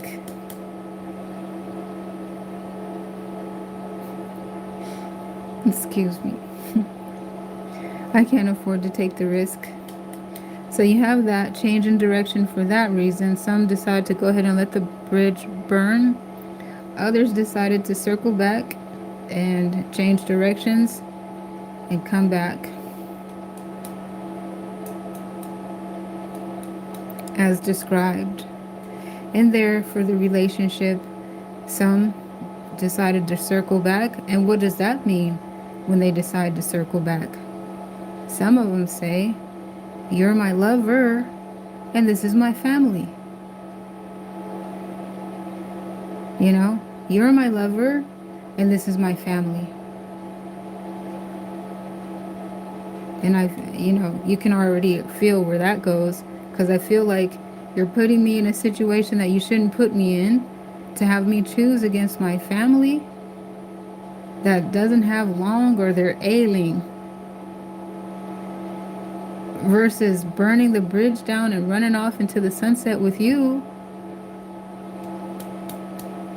A change in direction. Oh my goodness, I'm so sick that you put me in that situation, but of course I'm going back to my family. Give your relationship a chance. Oh, you're overreacting. I'm overreacting. Well, you don't understand, because the way that I was raised and the way that my family is and in our culture and in according to my religion, you cleave into your wife and you leave your father and mother type energy. I am more important than them, am I not? You know? Are you kidding me? Are you serious? Ninth house, eighth house. Whew. No matter how I try to look at this in a relationship context, it's hard to ignore the houses as well.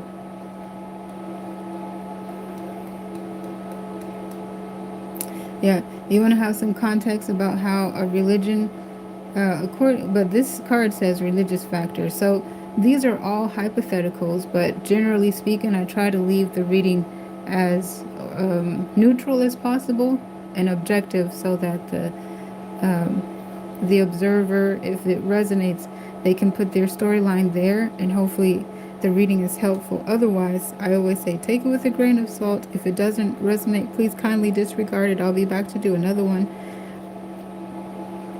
And as always, don't take my word for it. Do your own research, even if you pull your own cards. But let's see. But I did mention a Christian religion. There is a scripture that says you should cleave to your wife and, disconnect from mother and father. Leave your mother and father and cleave to your wife. There's a scripture. There's some religious, philosophy someone could use to justify that, to answer your question. And then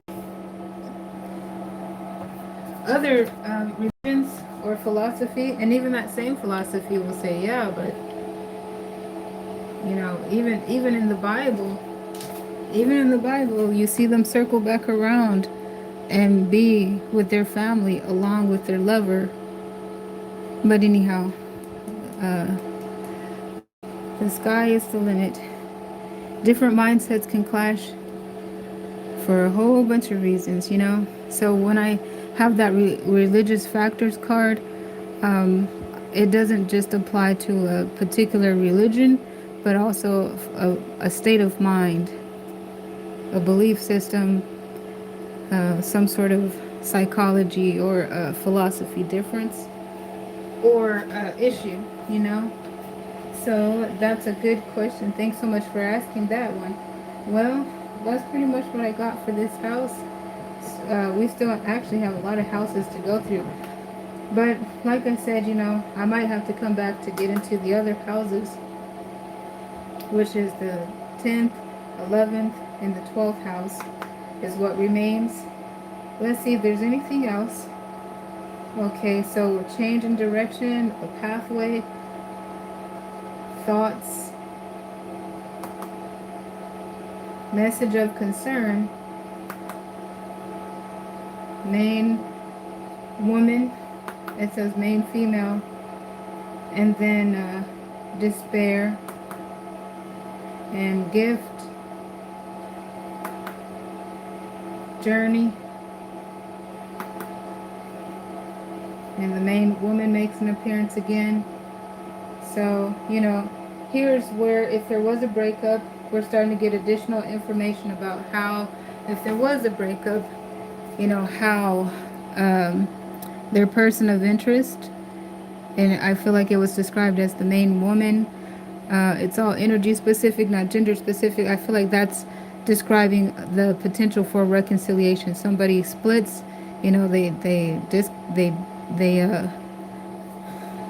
cause some family issues there. They split from their partner, but in some cases we saw that their lover turned back to be with their family, and it looks like in some cases you see the person standing off and second guessing, realizing that what are they doing? What are they doing? And so it looks like there's the potential to reconcile with that one, realizing that their marriage, their person, their lover is the gift in their life, realizing that their commitments, and their differences is a journey in their relationship to learn more about life, to become more well-rounded, to learn more about their lover, to learn more about themselves, learn more. Ninth house, higher learning. And it's interesting how one's transition can impact so much and just be a catalyst to higher learning. By default, it's a natural byproduct that it just propels people, those that are affected, to learn more, explore more, realize more, open up more. Let's see. Or shut down. But anyhow, let's see what else.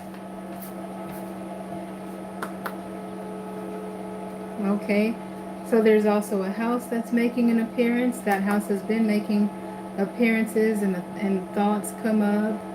So, a house could be part of an inheritance. But what about the house? There could be housing issues. Like I said, this reading has pointed to the 4th house too, which is Cancer's house, which is where you would see information about housing and houses. So just, let's see, what else? A mature man, a pathway, a house, makes an appearance again. So there could be a relationship going on, and there's something about housing, there's something about a journey or a pathway, because there is a journeys card and there's a pathway card. They all have subtle differences in their translation. A change, a main man. So that's closing me out. But there's that. And I spend so much time here. It's like, oh, I could be here forever. Very, very deep house connection. A lot is going on in here. But off the surface, that's what I'm picking up initially. So we could go ahead and close this one out and move into our next house as soon as, I get these cards stacked. And let's take a look at what's going on in the 10th house with Scorpio. All right. Thank you guys so much. So what is my religion though? I prayed about it because there's a question. I just wanted to get through the reading to the best of my ability, or apply the questions to the reading. But now that we're going to move into the 10th house, so I'm a Christian. I am a Christian.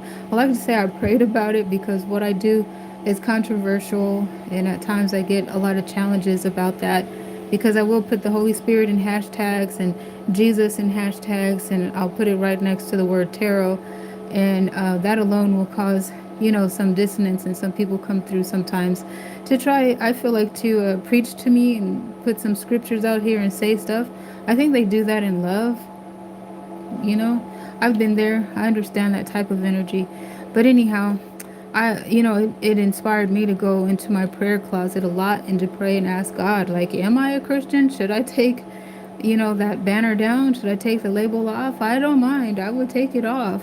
I've taken it off before and just didn't subscribe to any religion at all. But at that time, in my prayer life, God responded to me to the best of my knowledge and told me, yes, you are a Christian. That is what you are. And so even if and when I don't, when I took the label off and I took the banner down and I didn't subscribe, to anything, because if nothing else, I don't want to be a stumbling block to anybody else. I don't want to be that. I can take the label down so that I don't be a stumbling block to somebody else. But I always loved Jesus, Yahshua, the Lamb of God, the ultimate sacrifice. So, it always would be difficult, challenging, impossible for me to really unsubscribe from my belief in Jesus, Yahshua, the Lamb of God, the ultimate sacrifice of the Most High. But anyhow, so that's your answer for there. So by default, does that make me a Christian?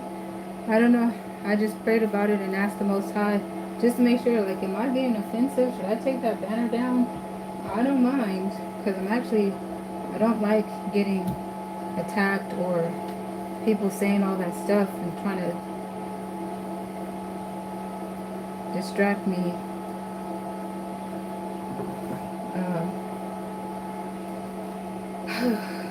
Although I do believe they do it in love, because at one point in my journey as a Christian, I did the same thing.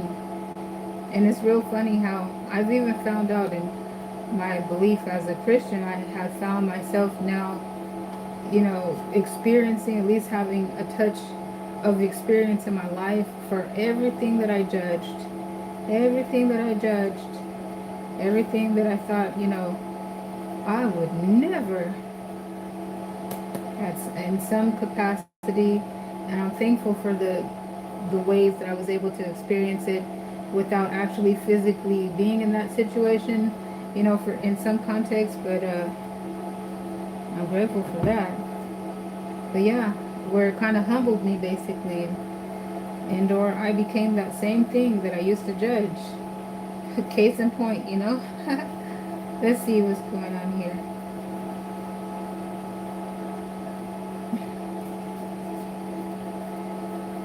Yep, that's interesting how that turned out.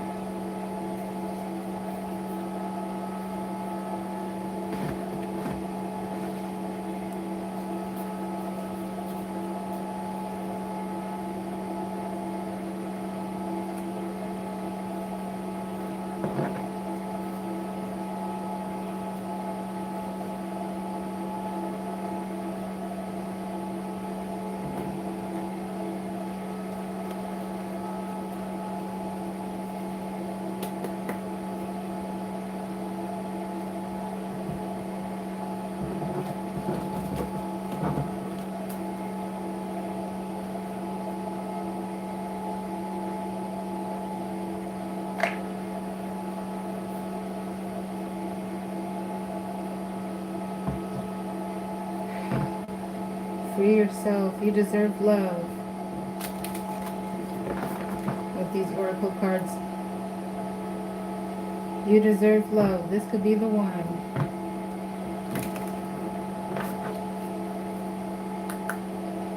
You deserve love. Give your relationship a chance.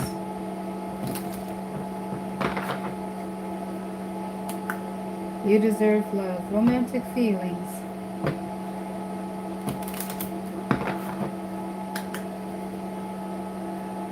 True love. You deserve love.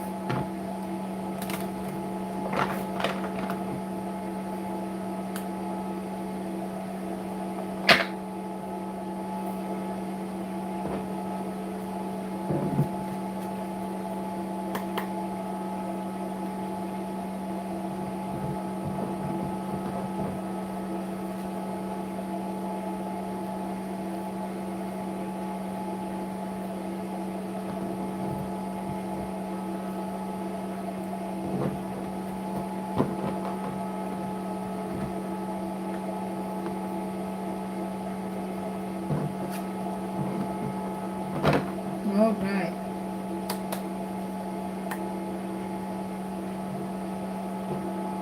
So now, yes, Scorpio and Capricorn, the 10th house. Let's see what goes on.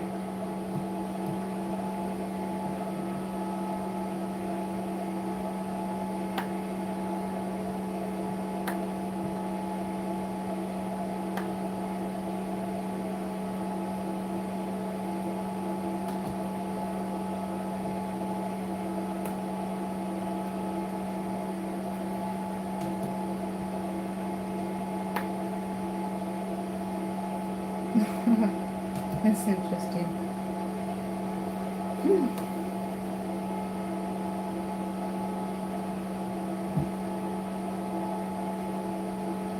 What's interesting is that off the top, let's see.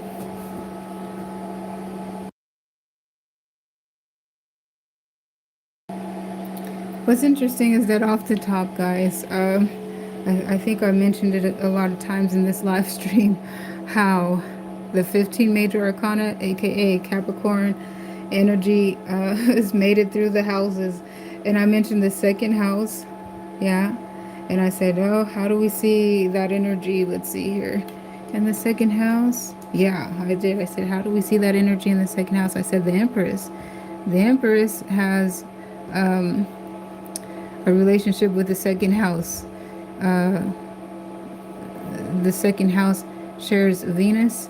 Let's see here. Make sure second house, Venus, Taurus's house, and Taurus, the Hierophant. The Hierophant is associated with Taurus, the second house. Yeah, and the Hierophant governs contracts.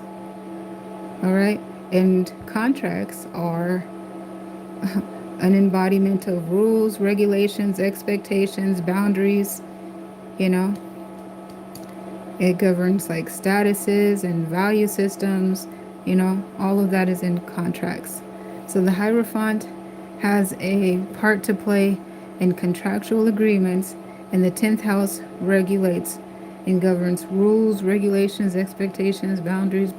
I like listening it all because I was really fascinated to realize when there's boundaries, where there are rules, rules are made to be broken. And when you break those, then you tap into the boundary crossings, the rule breaking, the rule breakers and the offenses and the toxicities. And then you're looking at overindulgences, and then you're looking at addictions, all the things that are described in the 10th house, major arcana, the devil card. Yeah, the 15 major arcana. And so, you know, that when that devil card comes on the table, you're like, oh, toxicity is on the table. And I used to wonder, oh my, how do we get to that? You know what I mean? And why is it associated with Capricorn? But anyhow, guys, I just chuckled to myself because it's like, oh, there goes the Empress. And so we've seen her show up, and we have an idea why she's there. Also here, this is the Nine of Pentacles, and this is a Venus Virgo energy. Virgo and Venus energy there. And it so happens that, because you can get this card at any time of the year, but it just so happens that right now, Venus is in the constellation of Virgo. So let's see what else. The Empress also has an association with Venus. Venus is the regent planet here with the Empress. So we have these two energies on the table. And then I chuckled to myself because there's the Nine of Swords. And at the moment, the Nine of Swords looks stressed out, like almost like, oh my goodness, why are you here? I was just beginning to enjoy myself in the Nine of Pentacles, right? And now you're showing up with your rules and your regulations and your contracts. It's like, come on, Capricorn. You know you like that stuff. Ain't this your business? But anyway, I just laughed. I'm just joking around. Sometimes the Nine of Swords has come into a reading with a multifaceted interpretation of tears of joy. Sometimes. So, context is everything. What if it's here talking about tears of joy? Like, oh my gosh, where have you been? Look at all of this chaos. I need order in this chaos right now. Right? Tears of joy. Sometimes that is the Nine of Swords. Speaking of, the Nine of Swords is Mars and Gemini. I kind of got that wrong. Not kind of. I did get that wrong in a couple of my previous readings. Apologies. I was feeling Ten of Swords. And there's the Ten of Swords. Hi. But it was actually the Nine of Swords, which is, the Ten of Swords is the Sun in Gemini. The Nine of Swords is Mars in Gemini. But anyway, let's see here. So there's that, right? It's talking about, oh, we are just having a good time. Love is in the air. Then you want to come with your rules and your regulations and your boundaries and your expectations. I was just having a time. Sometimes it is Capricorns that are breaking the rules themselves. They sometimes are the ones embodying the toxicity and bringing the pain. So that suggests that there could be a mirroring going on if that is the case. If Capricorn is the villain in your story, because this is Capricorn's reading. So when Capricorn is mentioned when it's actually not Capricorn's energy, it could be their person of interest in their energy. So let's work this and get more context and see what is going on. Let's see.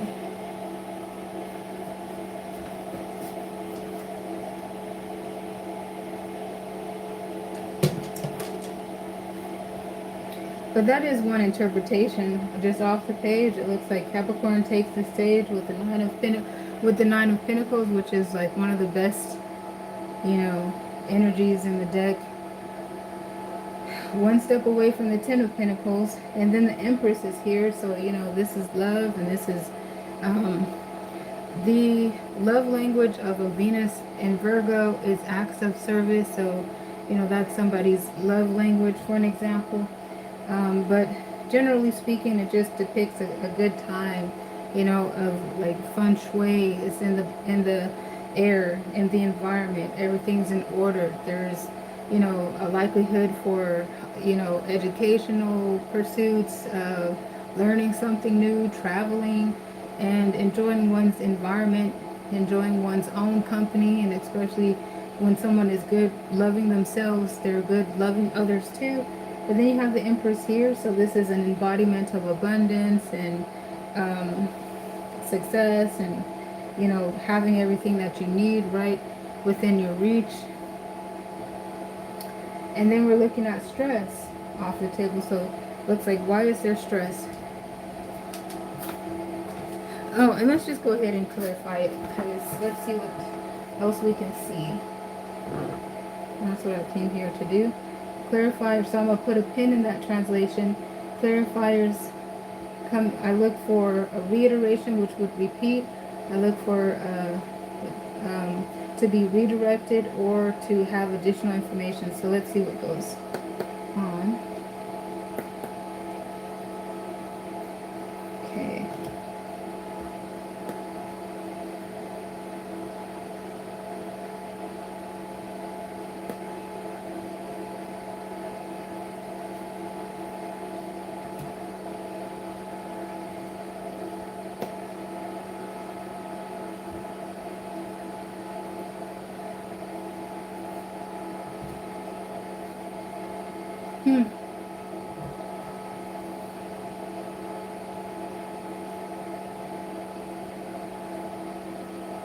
Well, that's interesting. Okay.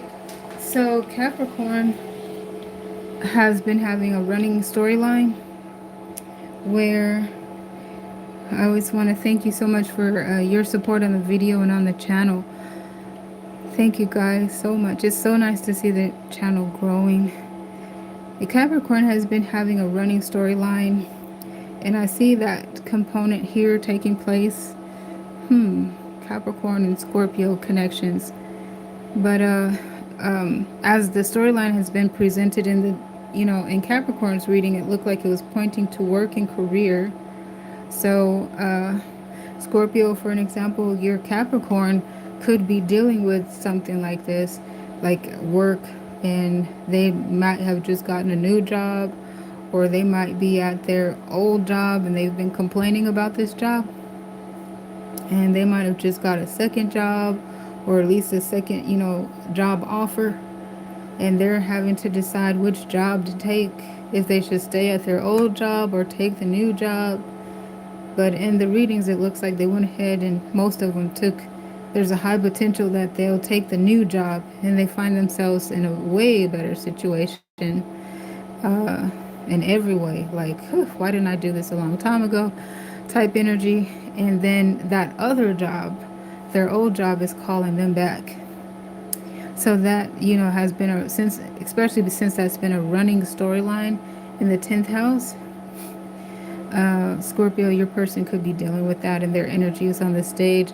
And it looked like their work situation was affecting their relationship too, because they're burning their candle at both ends of the stick, and they don't really have time to spend in their relationship. They don't have time to attend, to their person. Even if they are there, they appear to be distracted, and their energy is diminished, potentially even possibly to the capacity of, are you sure this is work related? Maybe, like, is there somebody at your job that you're, so anyhow, it's in those readings, it looked like there was a likelihood for whoever that resonated with to be bringing some of the problems home. So it looks like that could be this energy here. And the Four of Cups is clarifying the Nine of Swords, where it looks like it, resonates with that storyline, because here's also the reconciliation is clarifying the Empress here. And so depending on and this is the Knight of Pentacles, so it looks like there's the opportunity where they got another job, and then even the old job wants them back, and they're just, in that Four of Cup energy, ignoring the offer for now, like just not addressing it, because because why aren't they addressing it right now? But for reasons explained so far, they're I would say stuff that I don't really see in the cards, like just another hypothetical, like they're overwhelmed, they're burning the candle up, they're exhausted type energy. They want to spend their time in their relationship, they want to enjoy their life while also not wanting to offend people. So let's see here. That was one storyline. Let me see what else. Nine of Swords. Oh, did I want to say something else about that? Of course, there could be mutual energy. So if it's not Capricorn dealing with that dynamic, it could be their Scorpio dealing with a dynamic like that. Okay, so another way to interpret this reading is that the Scorpio and the Capricorn themselves are at a point where, one is trying to come out of the cold and, came back to reconcile the connection. But then there's also a possibility that your person is, you guys don't have any problems in your connection, but your person is surprising you with something, and they could be surprising you with an engagement, it looks like, but some sort of gift, surprise, like a vacation, could be something that they're surprising you with. They might surprise you with a pregnancy announcement, with the Empress being there. It's like, how are you getting that? the reconciliation, the judgment card could be, wanting to reconcile, and you see that there's an offer here with the Knight of Pentacles, and he's got a pentacle in his hand, and where do I get that? Some of you are not experiencing any problems in your relationship. The Nine of Pentacles, there's no problem detected in the clarifier with the Knight of Pentacles. There's no problem there, so you guys could just, your person surprising you. Where do you get that from? Yeah, that judgment card, there could be a surprise. The Empress could be pregnant, so there could be a pregnancy announcement. Or they could be a marriage proposal, because the Empress and the Hierophant and the contracts, that could be marriage.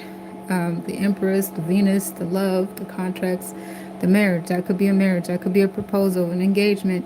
Uh, let's see, what else did I say and how did I get there? Do, do, do, do, do. Do, do. Or surprise of any other matter. Yeah, it could be. And then over here, you do start to see the element of surprise in these card combinations, where it's like right here, they're surprised. Oh my goodness, what? I was not expecting that. And there goes the proposals. They weren't expecting that. They were over here focused routines, you know, daily schedule as normal, whatever the stress involved and everything else. They're just an autopilot, kind of phased out, and all of a sudden, surprise! Oh my goodness.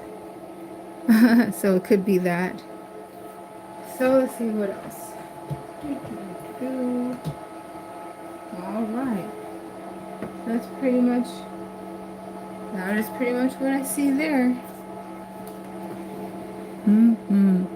The Capricorn and Scorpio. Capricorn and Scorpio. Didn't I tell you to stop?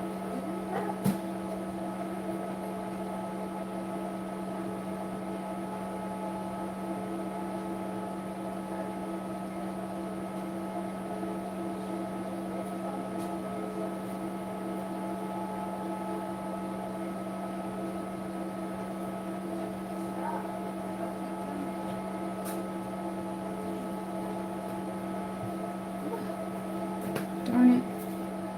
Okay, that's what I have for the 10th house here. And so I get agitated with the dogs running off the cat.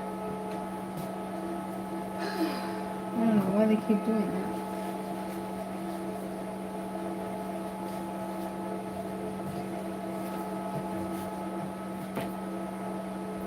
So now we'll get to move to the 11th house.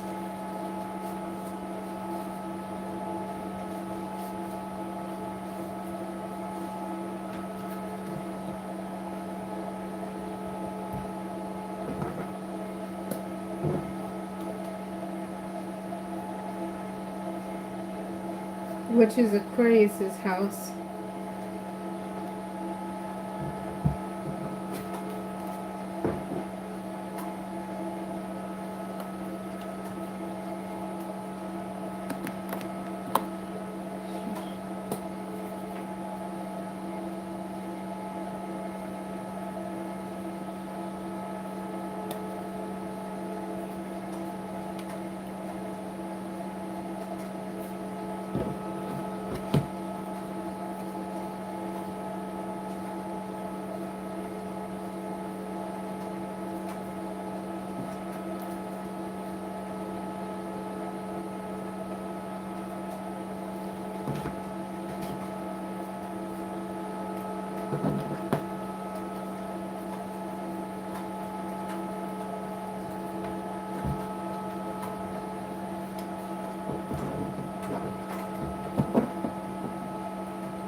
Okay.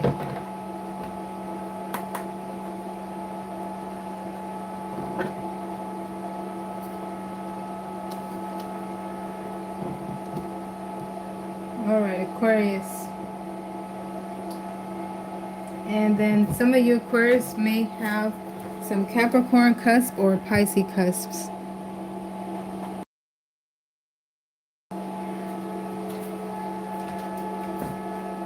Alright, so let's take a look. Dear Holy Spirit, please give me a reading for Scorpio and Aquarius.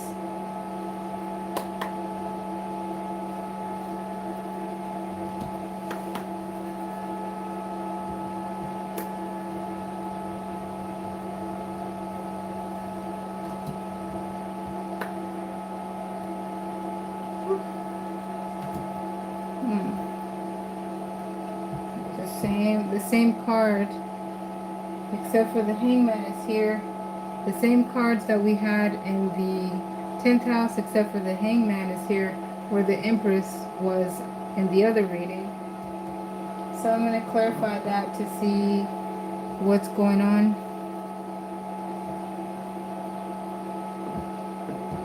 You know, why is there stress here? And this looks like it should be, you know, a good harmonious time, right? It looks like that should be a good harmonious time. And it looks like that good harmonious time should have longevity with it.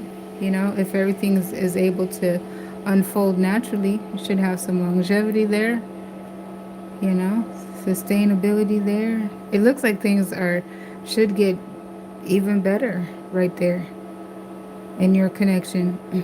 It's set to improve. It's just starting to get real good, for an example. And then there's sudden stress. What's that about?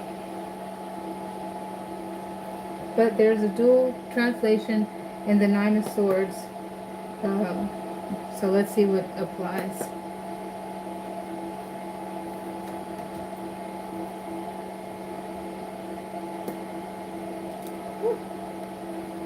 Oh my.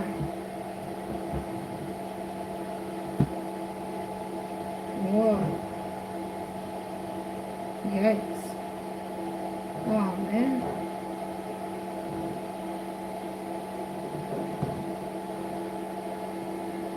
Whew.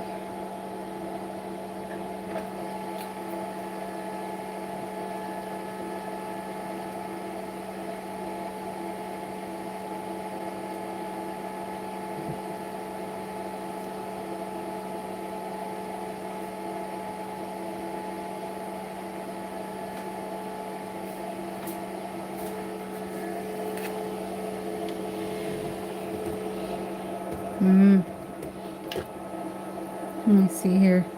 So here's the cards that came out. I'm going to try to put it all on this screen so you can see it. But so there's the Queen of Pentacles. Here's the World. Here's the Tower. Here's the King of Pentacles. So initially we just had the King and the Queen there.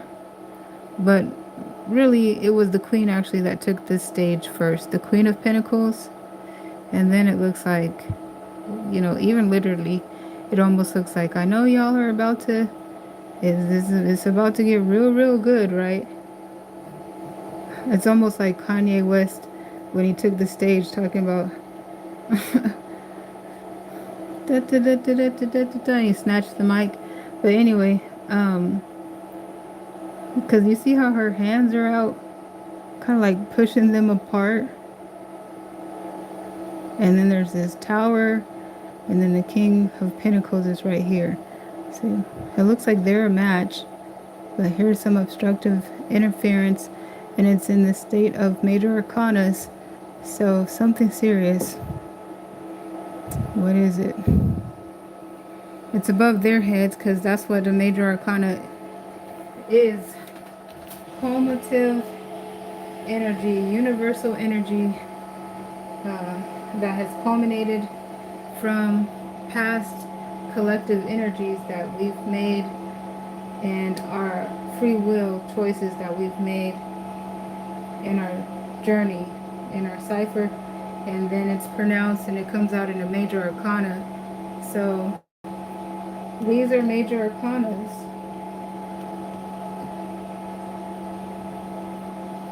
these are minor arcanas, the king and the queen. So it looks like they're a match, they're a pair. Now off the top, it looks like there's a breakup on the horizon.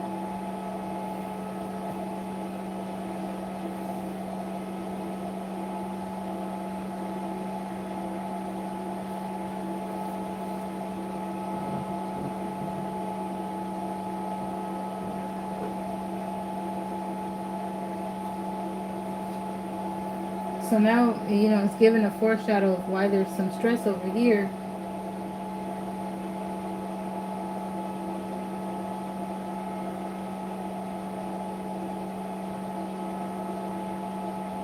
And all of a sudden it looks like they had, in their connection, a high likelihood to have a good time and really get to indulge in the good time that they had for themselves set up. But instead now, there's these major arcanas that are caught up. The hangman's a major arcana too. So this is the world, this is the tower, this is the hangman, the 12th major arcana, 21st major arcana, and 16th major arcana. So let's see here.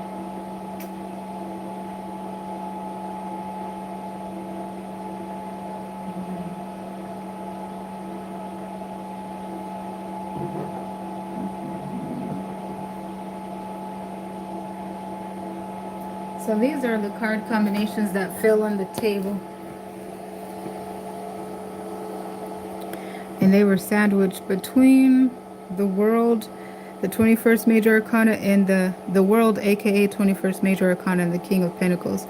So let's see their sequential order, which is why I like to use a stacked deck, so I can look and see, the sequential order of the deck in its designed state, according to the major minor arcanas, and also according to their suit and element.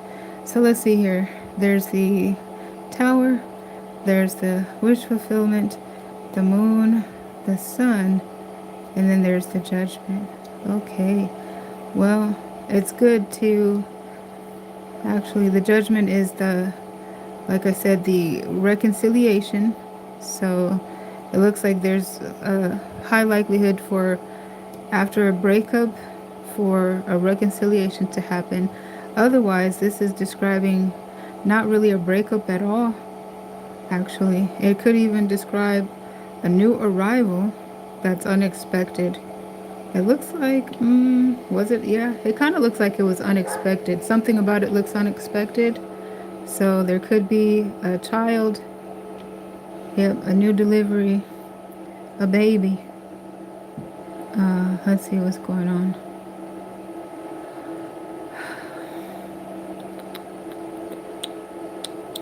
And you might say, where do you see that? Where do you see that? Well, this looks like a breakthrough because the wish fulfillment is here. And then it looks like it's an element of surprise with the moon there. And then here's the sun. So it looks like there's conception right there. There's the baby. And then here's the Judgment energy there. The reconciliation, like a ruling made in your favor type energy. But it just feels like there could be a baby there. And context is everything too. Because everything was good right here. Everything was looking really good. And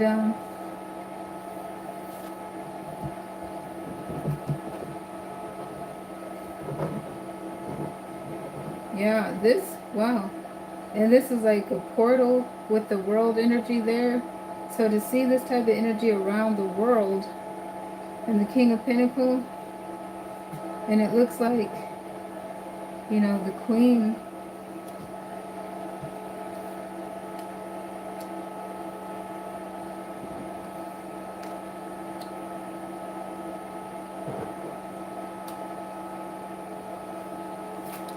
Context is everything. So after looking through those major arcanas, it looks like the Queen is stepping through the portal and making it over to her king. So, and it the way that it just sprang up.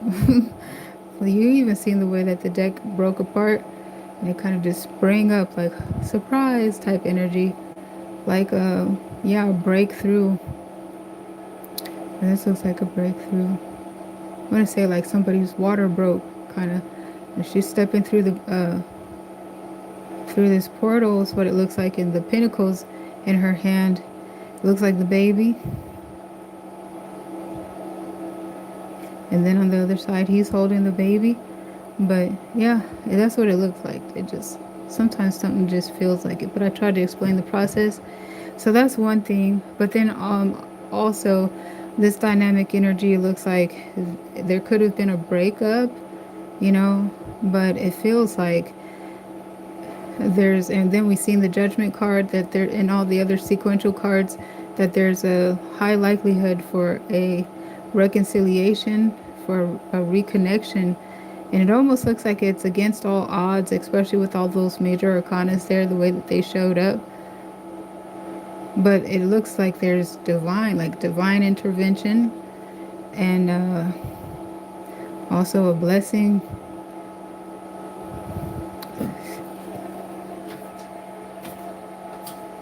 So where do you see the blessing?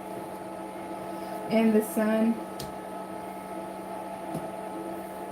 and the wish fulfillment, the star card, which is Aquarius' card, by the way.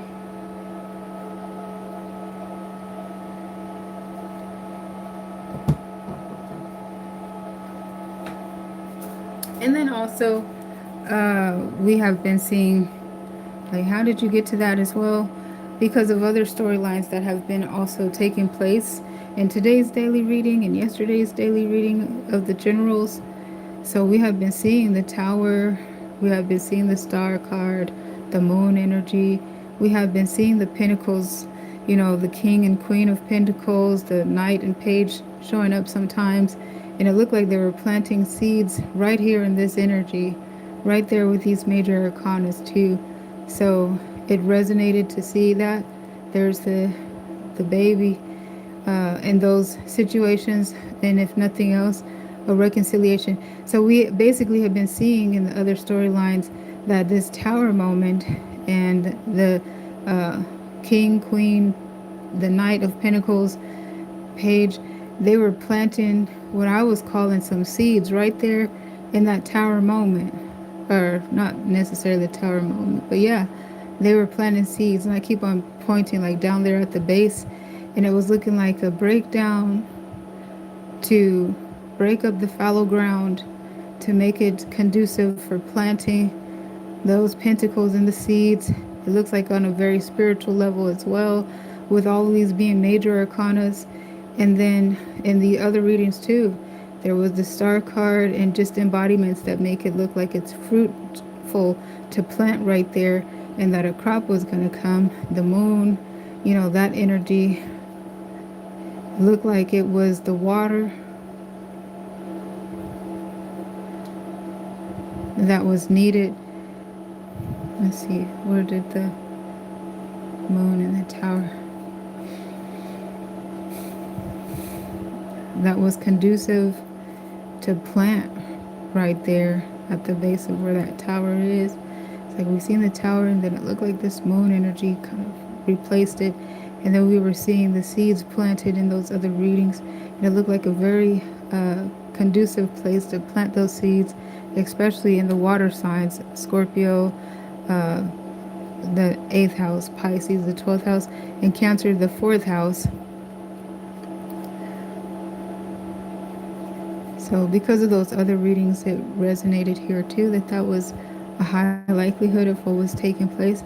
And so those pentacles that they were planting, that look like seeds, look like to heal a situation. It took me a while, honestly, to realize that was going on, because at first off the page I was like, oh my goodness, red alert, red alert. For some reason, some crazy person dispatched a bunch of knights, the Knight of Pentacles, to go, and it's running into a tower moment. And who would do that? And why are they doing that? You know? And it took me a while to realize They were blessing the situation. They were trying to fix the situation. You know, they wanted to heal that situation. They had faith. And also they wanted to fight for this. So they were putting those seeds there. They were blessing it. The moon was there. The star was there. The sun kissed it, type energy. So that's what it looks like. There's high potential for reconciliation to take place. And while I'm describing that stuff, though, I am starting to realize the 11th house is the world stage. So, yikes. And then, this being Mars and Gemini, type energy. And the tower does have a component with the Mars, too. So, Lord forbid there's something going on there. But this is the house that you would look to, the 11th house, and then the 8th house too, to look at that type of energy on the world stage.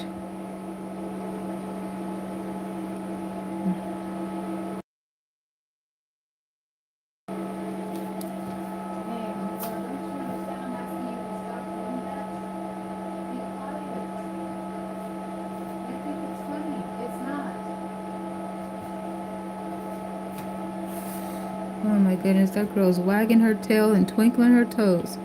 Let me see here. The world. Okay. But that's what I see. Now let's look over here. Let's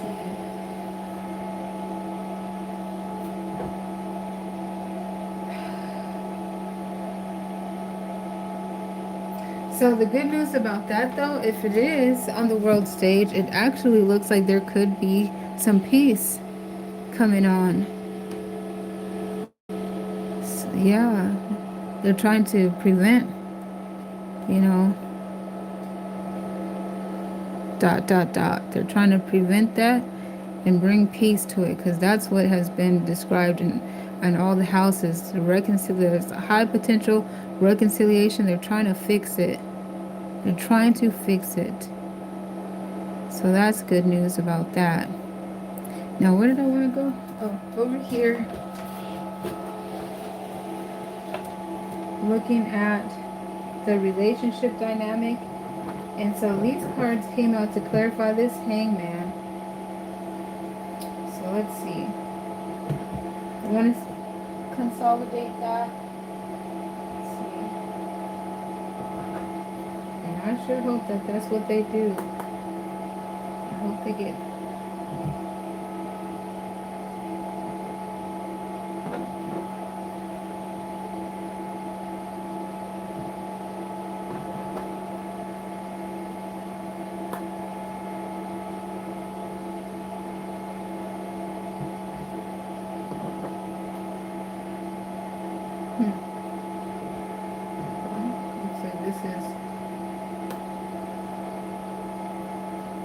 Oh, good. I hope so. And that's the 7 of fire. So, standing on their square at a position of leverage and defending. But, geez, it does look like defending.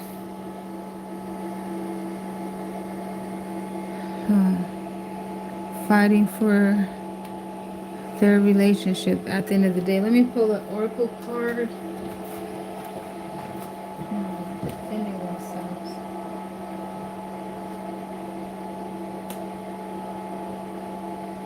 Oh, unrequited love. That's also the bachelor and or bachelorette energy. But there's also the retreat. Time to disconnect from the world. Free yourself. Okay, free yourself. Alright, so those clarifiers suggest that there's a breakup, though. Although with those energies, they're talking about trying to fix it and repair it. So it looks like one side is minded to move the connection to a higher level of commitment with the Queen of Pentacles here. And it looks like there's some dissonance there with the other doesn't want to have that hardcore commitment. So it talks about some unrequited love, retreat, taking some time away from the world and freeing yourself. So it looks like I said, the connection could be one directional, but one of you wants to fight for the relationship, and it looks like there's mutual consent to try to do that. And it looks like they free themselves by retreating, taking some time, to themselves. With this hangman,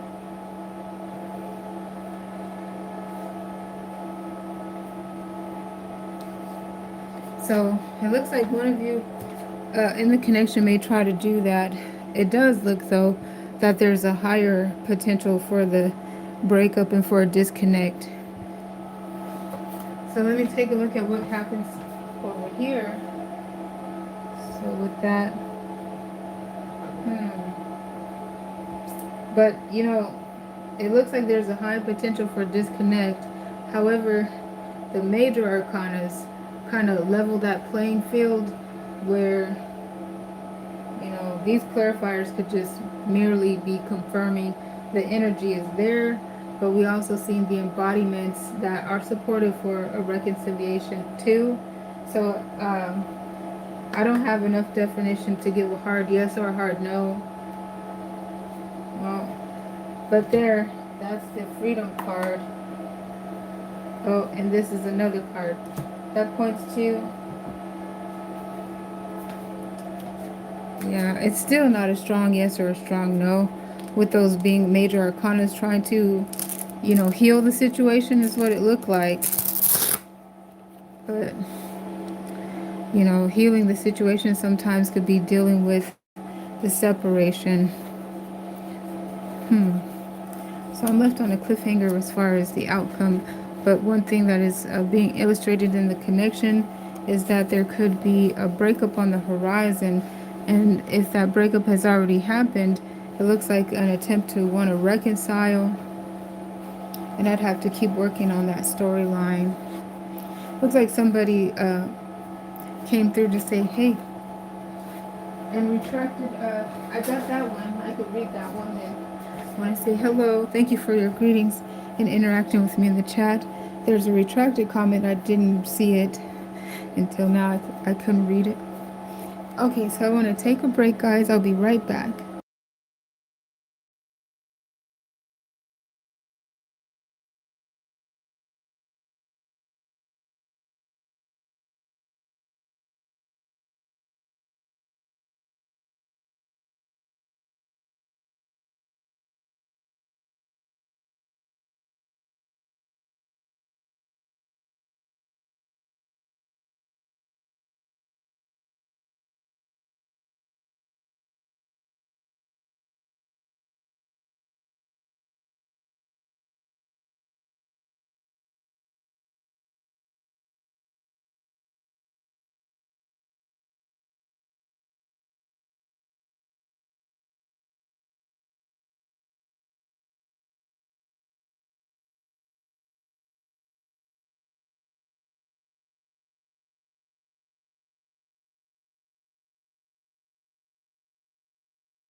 Okay, thank you for your patience. I apologize for the delay. Let's see. For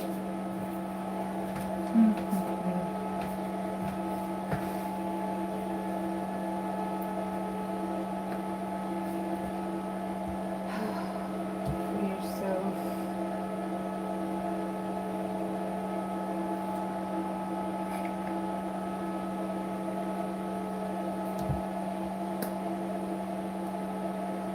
Okay, it says keep an open mind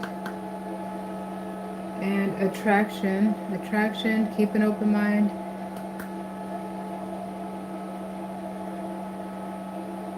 Letting go of control issues. I'm clarifying this place right here. This could be the one. You deserve love. Keep an open mind.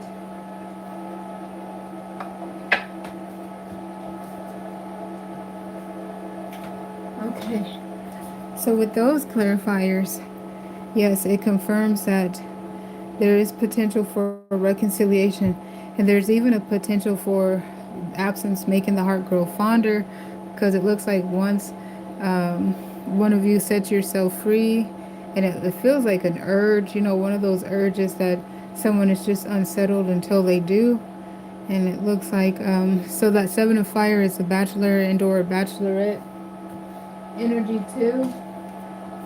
So it looks like someone could be defending themselves as I initially saw it in context, you know, and I said standing on your square at a position of leverage because that's in context what it was pointing to. But then suddenly I realized that's also the bachelor and or the bachelorette card, especially according to the clarifiers that I was getting. Free yourself, unrequited love.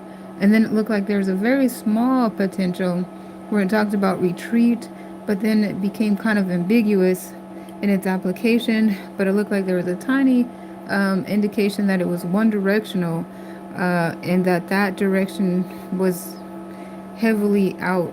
The odds were against it. Like their person of interest wanted to set themselves free, and over here it looks like that's what they did.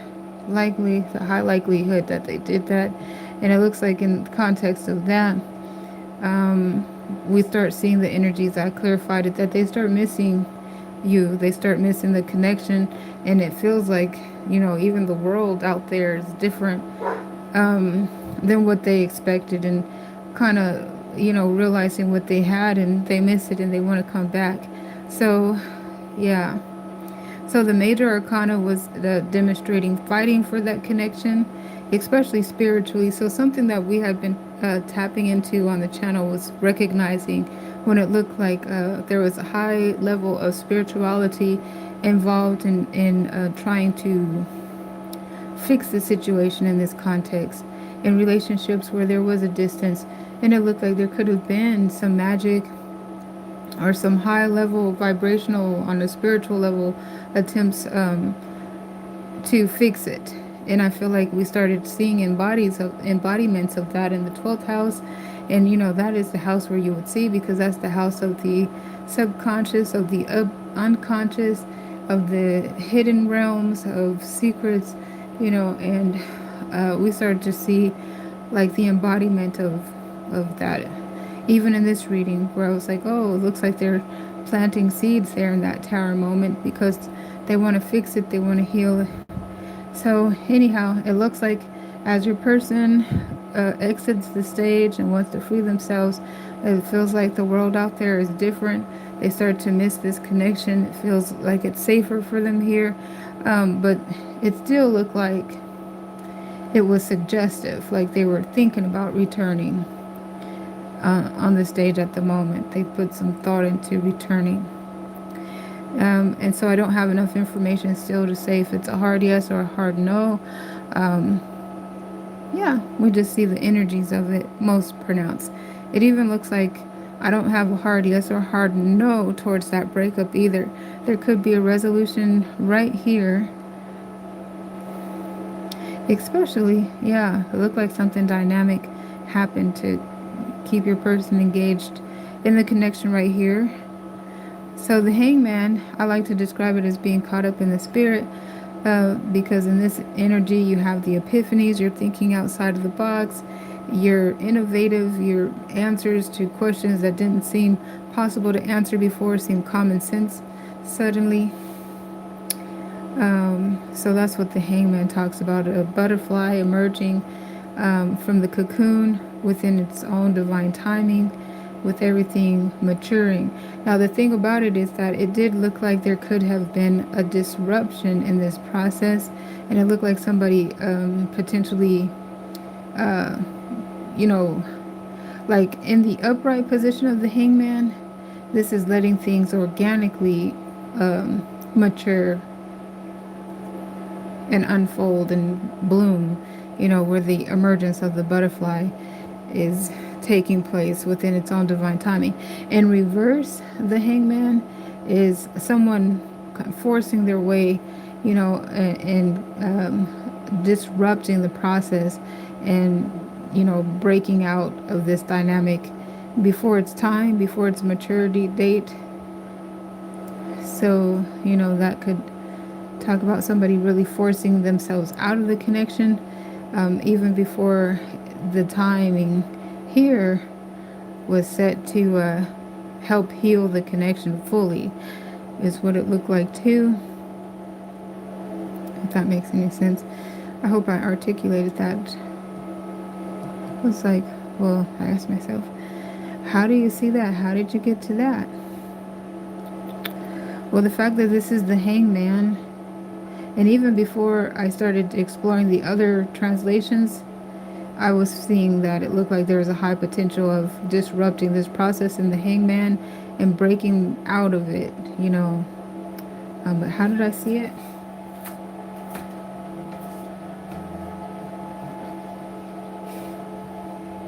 You know, um, yeah, that Hangman with the clarifiers of the Tower.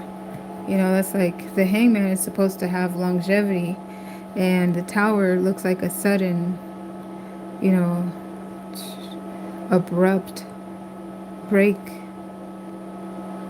point.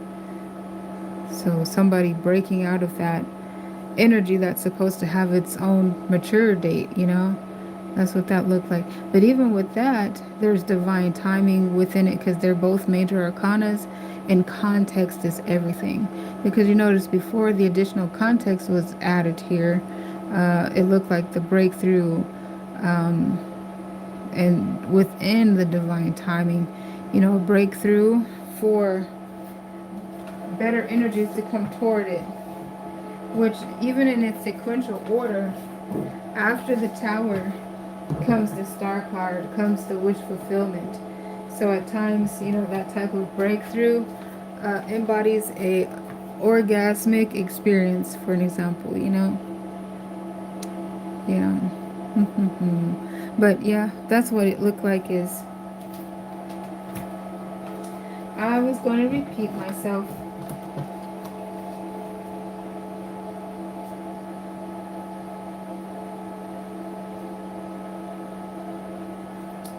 And then also, with those being major arcanas, even describing the breakup, it looks like the type of breakup that was divinely appointed.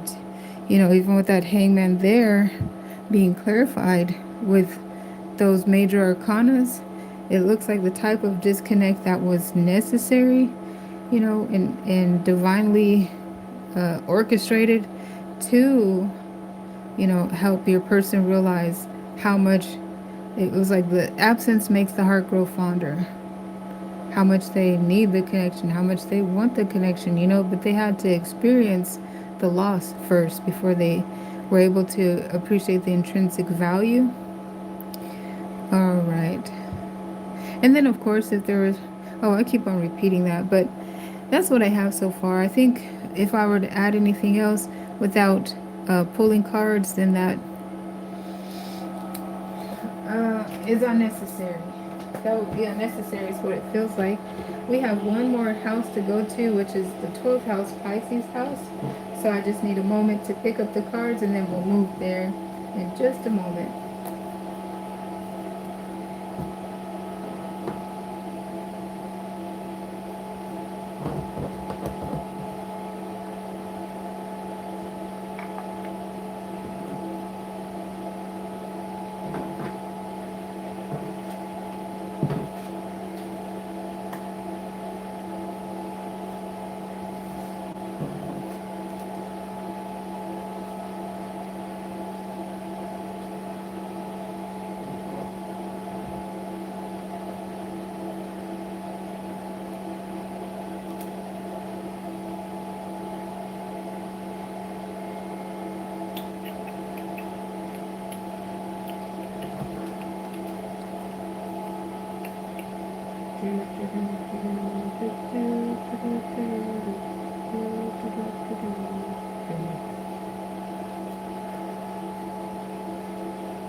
Thank you for stopping by and blessing the chat.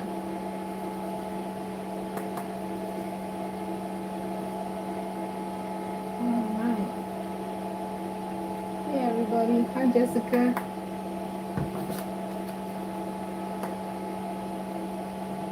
Thank you for stopping by and blessing the chat with 222. 222. Let's take a look.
Okay.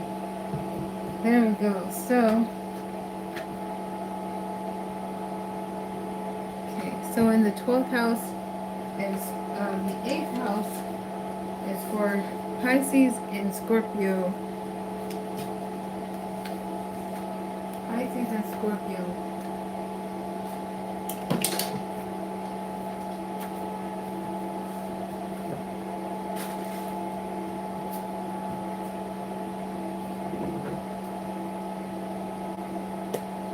Dear Holy Spirit, please give me a reading for Pisces and Scorpio.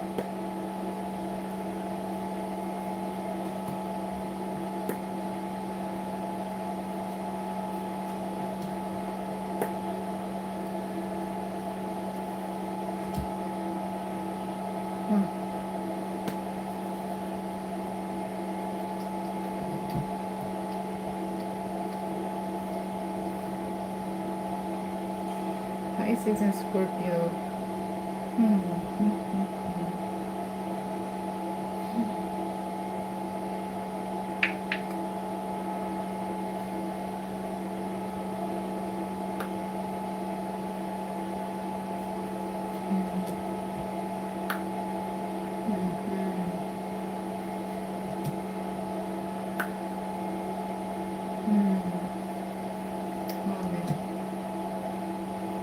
Let's see.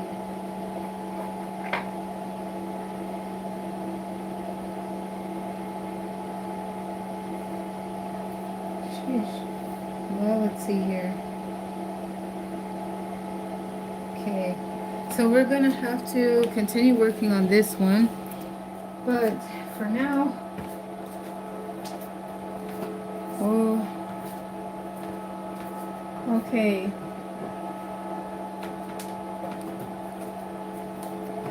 All right.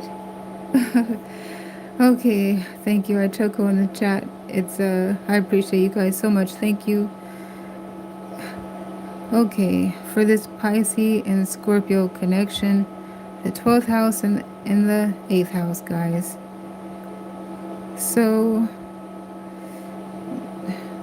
and you guys, shoot, you'll find me repeating some things. Sometimes I'm like, should I repeat it? But yes, because some people will just scan to get to their house reading and might miss the other details from the other readings. But so the 8th house governs other people's monies. And, you know, the 12th house does also govern hidden enemies. So here on this table, it looks like this clarifier says, pay attention to the red flags. And it's clarifying the Ten of Pentacles. And it reminds me of the 12th house reading, as well as, what's going on in Scorpio's house too, the 8th house. Yeah, there's been the red flags over there in the 8th house too, because someone is moving into inheriting a lot of wealth, some sudden wealth. And so there has been some, throughout the houses, some areas of concerns and some red flags saying pay attention to the red flags. And as far as relationships goes, pay attention to the possibility of exploitation, that one's lover is there for the money only. But this energy over here says let go of control issues. And this energy over here talks about forgiving and learning. Where the Queen of Swords is. And the Queen of Swords, this technically points to the 7th house. And also this energy here with the Hermit points to the 6th house, where Venus is, which is Libra's regent planet. The 7th house is Libra's house. So currently, in real time, Venus is in Virgo right now currently, but we could pull these card dynamics at any time and it applies symbolically. But, without the real time information that the Venus is currently in the constellation of Virgo in real time, then the Hermit might embody another component being on the stage. However, the clarifier, when it says let go of control issues, it potentially points to the Hermit and the 6th house, because that is a house that has some control issues at times. Yeah. The Hermit likes to control the narratives. And so anyhow, that reminds me too that I've talked a lot about be careful of exploitation of resources, but also I'm just now seeing too, be careful of financial abuse, because somebody might be wealthy and they might assume that their lover is there for the wealth. That's been the highlighted area of concern and the red flags that even I've been running with. But what about the financial abuse? It's finally showing up right here that there's also a potential for financial abuse, especially over here too. Let go of control issues. And over here when it talks about forgiving and learning. So it also gives more context too, that in the 12th house, when there's been the red alert, red flags, be careful, Pisces. Are you taking all of that value, 10 of Pentacles, and running into what looks like a tower? Yeah, pay attention to the red flags, Pisces. Is that surely what you want to do? And so I keep on repeating that storyline where it looked like a large collective of the Pisces came through and said, yes, that's what we want to do. We know what we're doing. That's exactly what we're going to do. So we talked about that a lot. And so it's talking about healing family issues.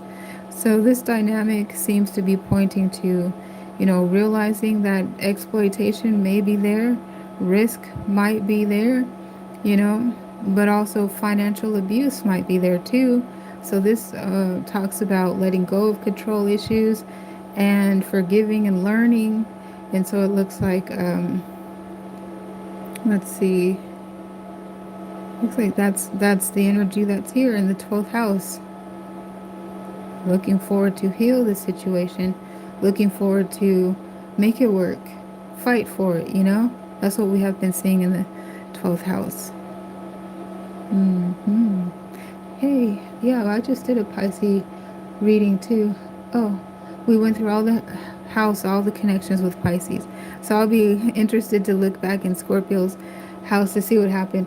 But it's almost easy because there was only one house that had some dissonance, and all the houses pretty much were favorable for either a good, loving dynamic already in place, or they were fighting for their love, and it looked like they had a high potential of winning the battle and securing their love, That's also been the energy stated in the sixth house. There was a lot of intense energy exerted to alchemize, elements that don't normally mix well together, to bring about resolutions and to bring about reconciliations and to assist with the longevity of connections and to, bring couples out of the cold. It's a house that talks about service, as their love language when the Venus is in the sixth house. All right, so let's see. So, yeah, that's pretty much what I see here in the reading in the 12th house for Scorpio. Okay. All right, guys. So I love it to thank you again for your support. Thank you so much for assisting and helping the channel grow. I'm excited to see that and interacting with me in the chat. So I'll go ahead and sign off for now, and we'll be back soon. So the next reading that we have up next will be doing a general reading for all signs. Okay, so until next time, peace.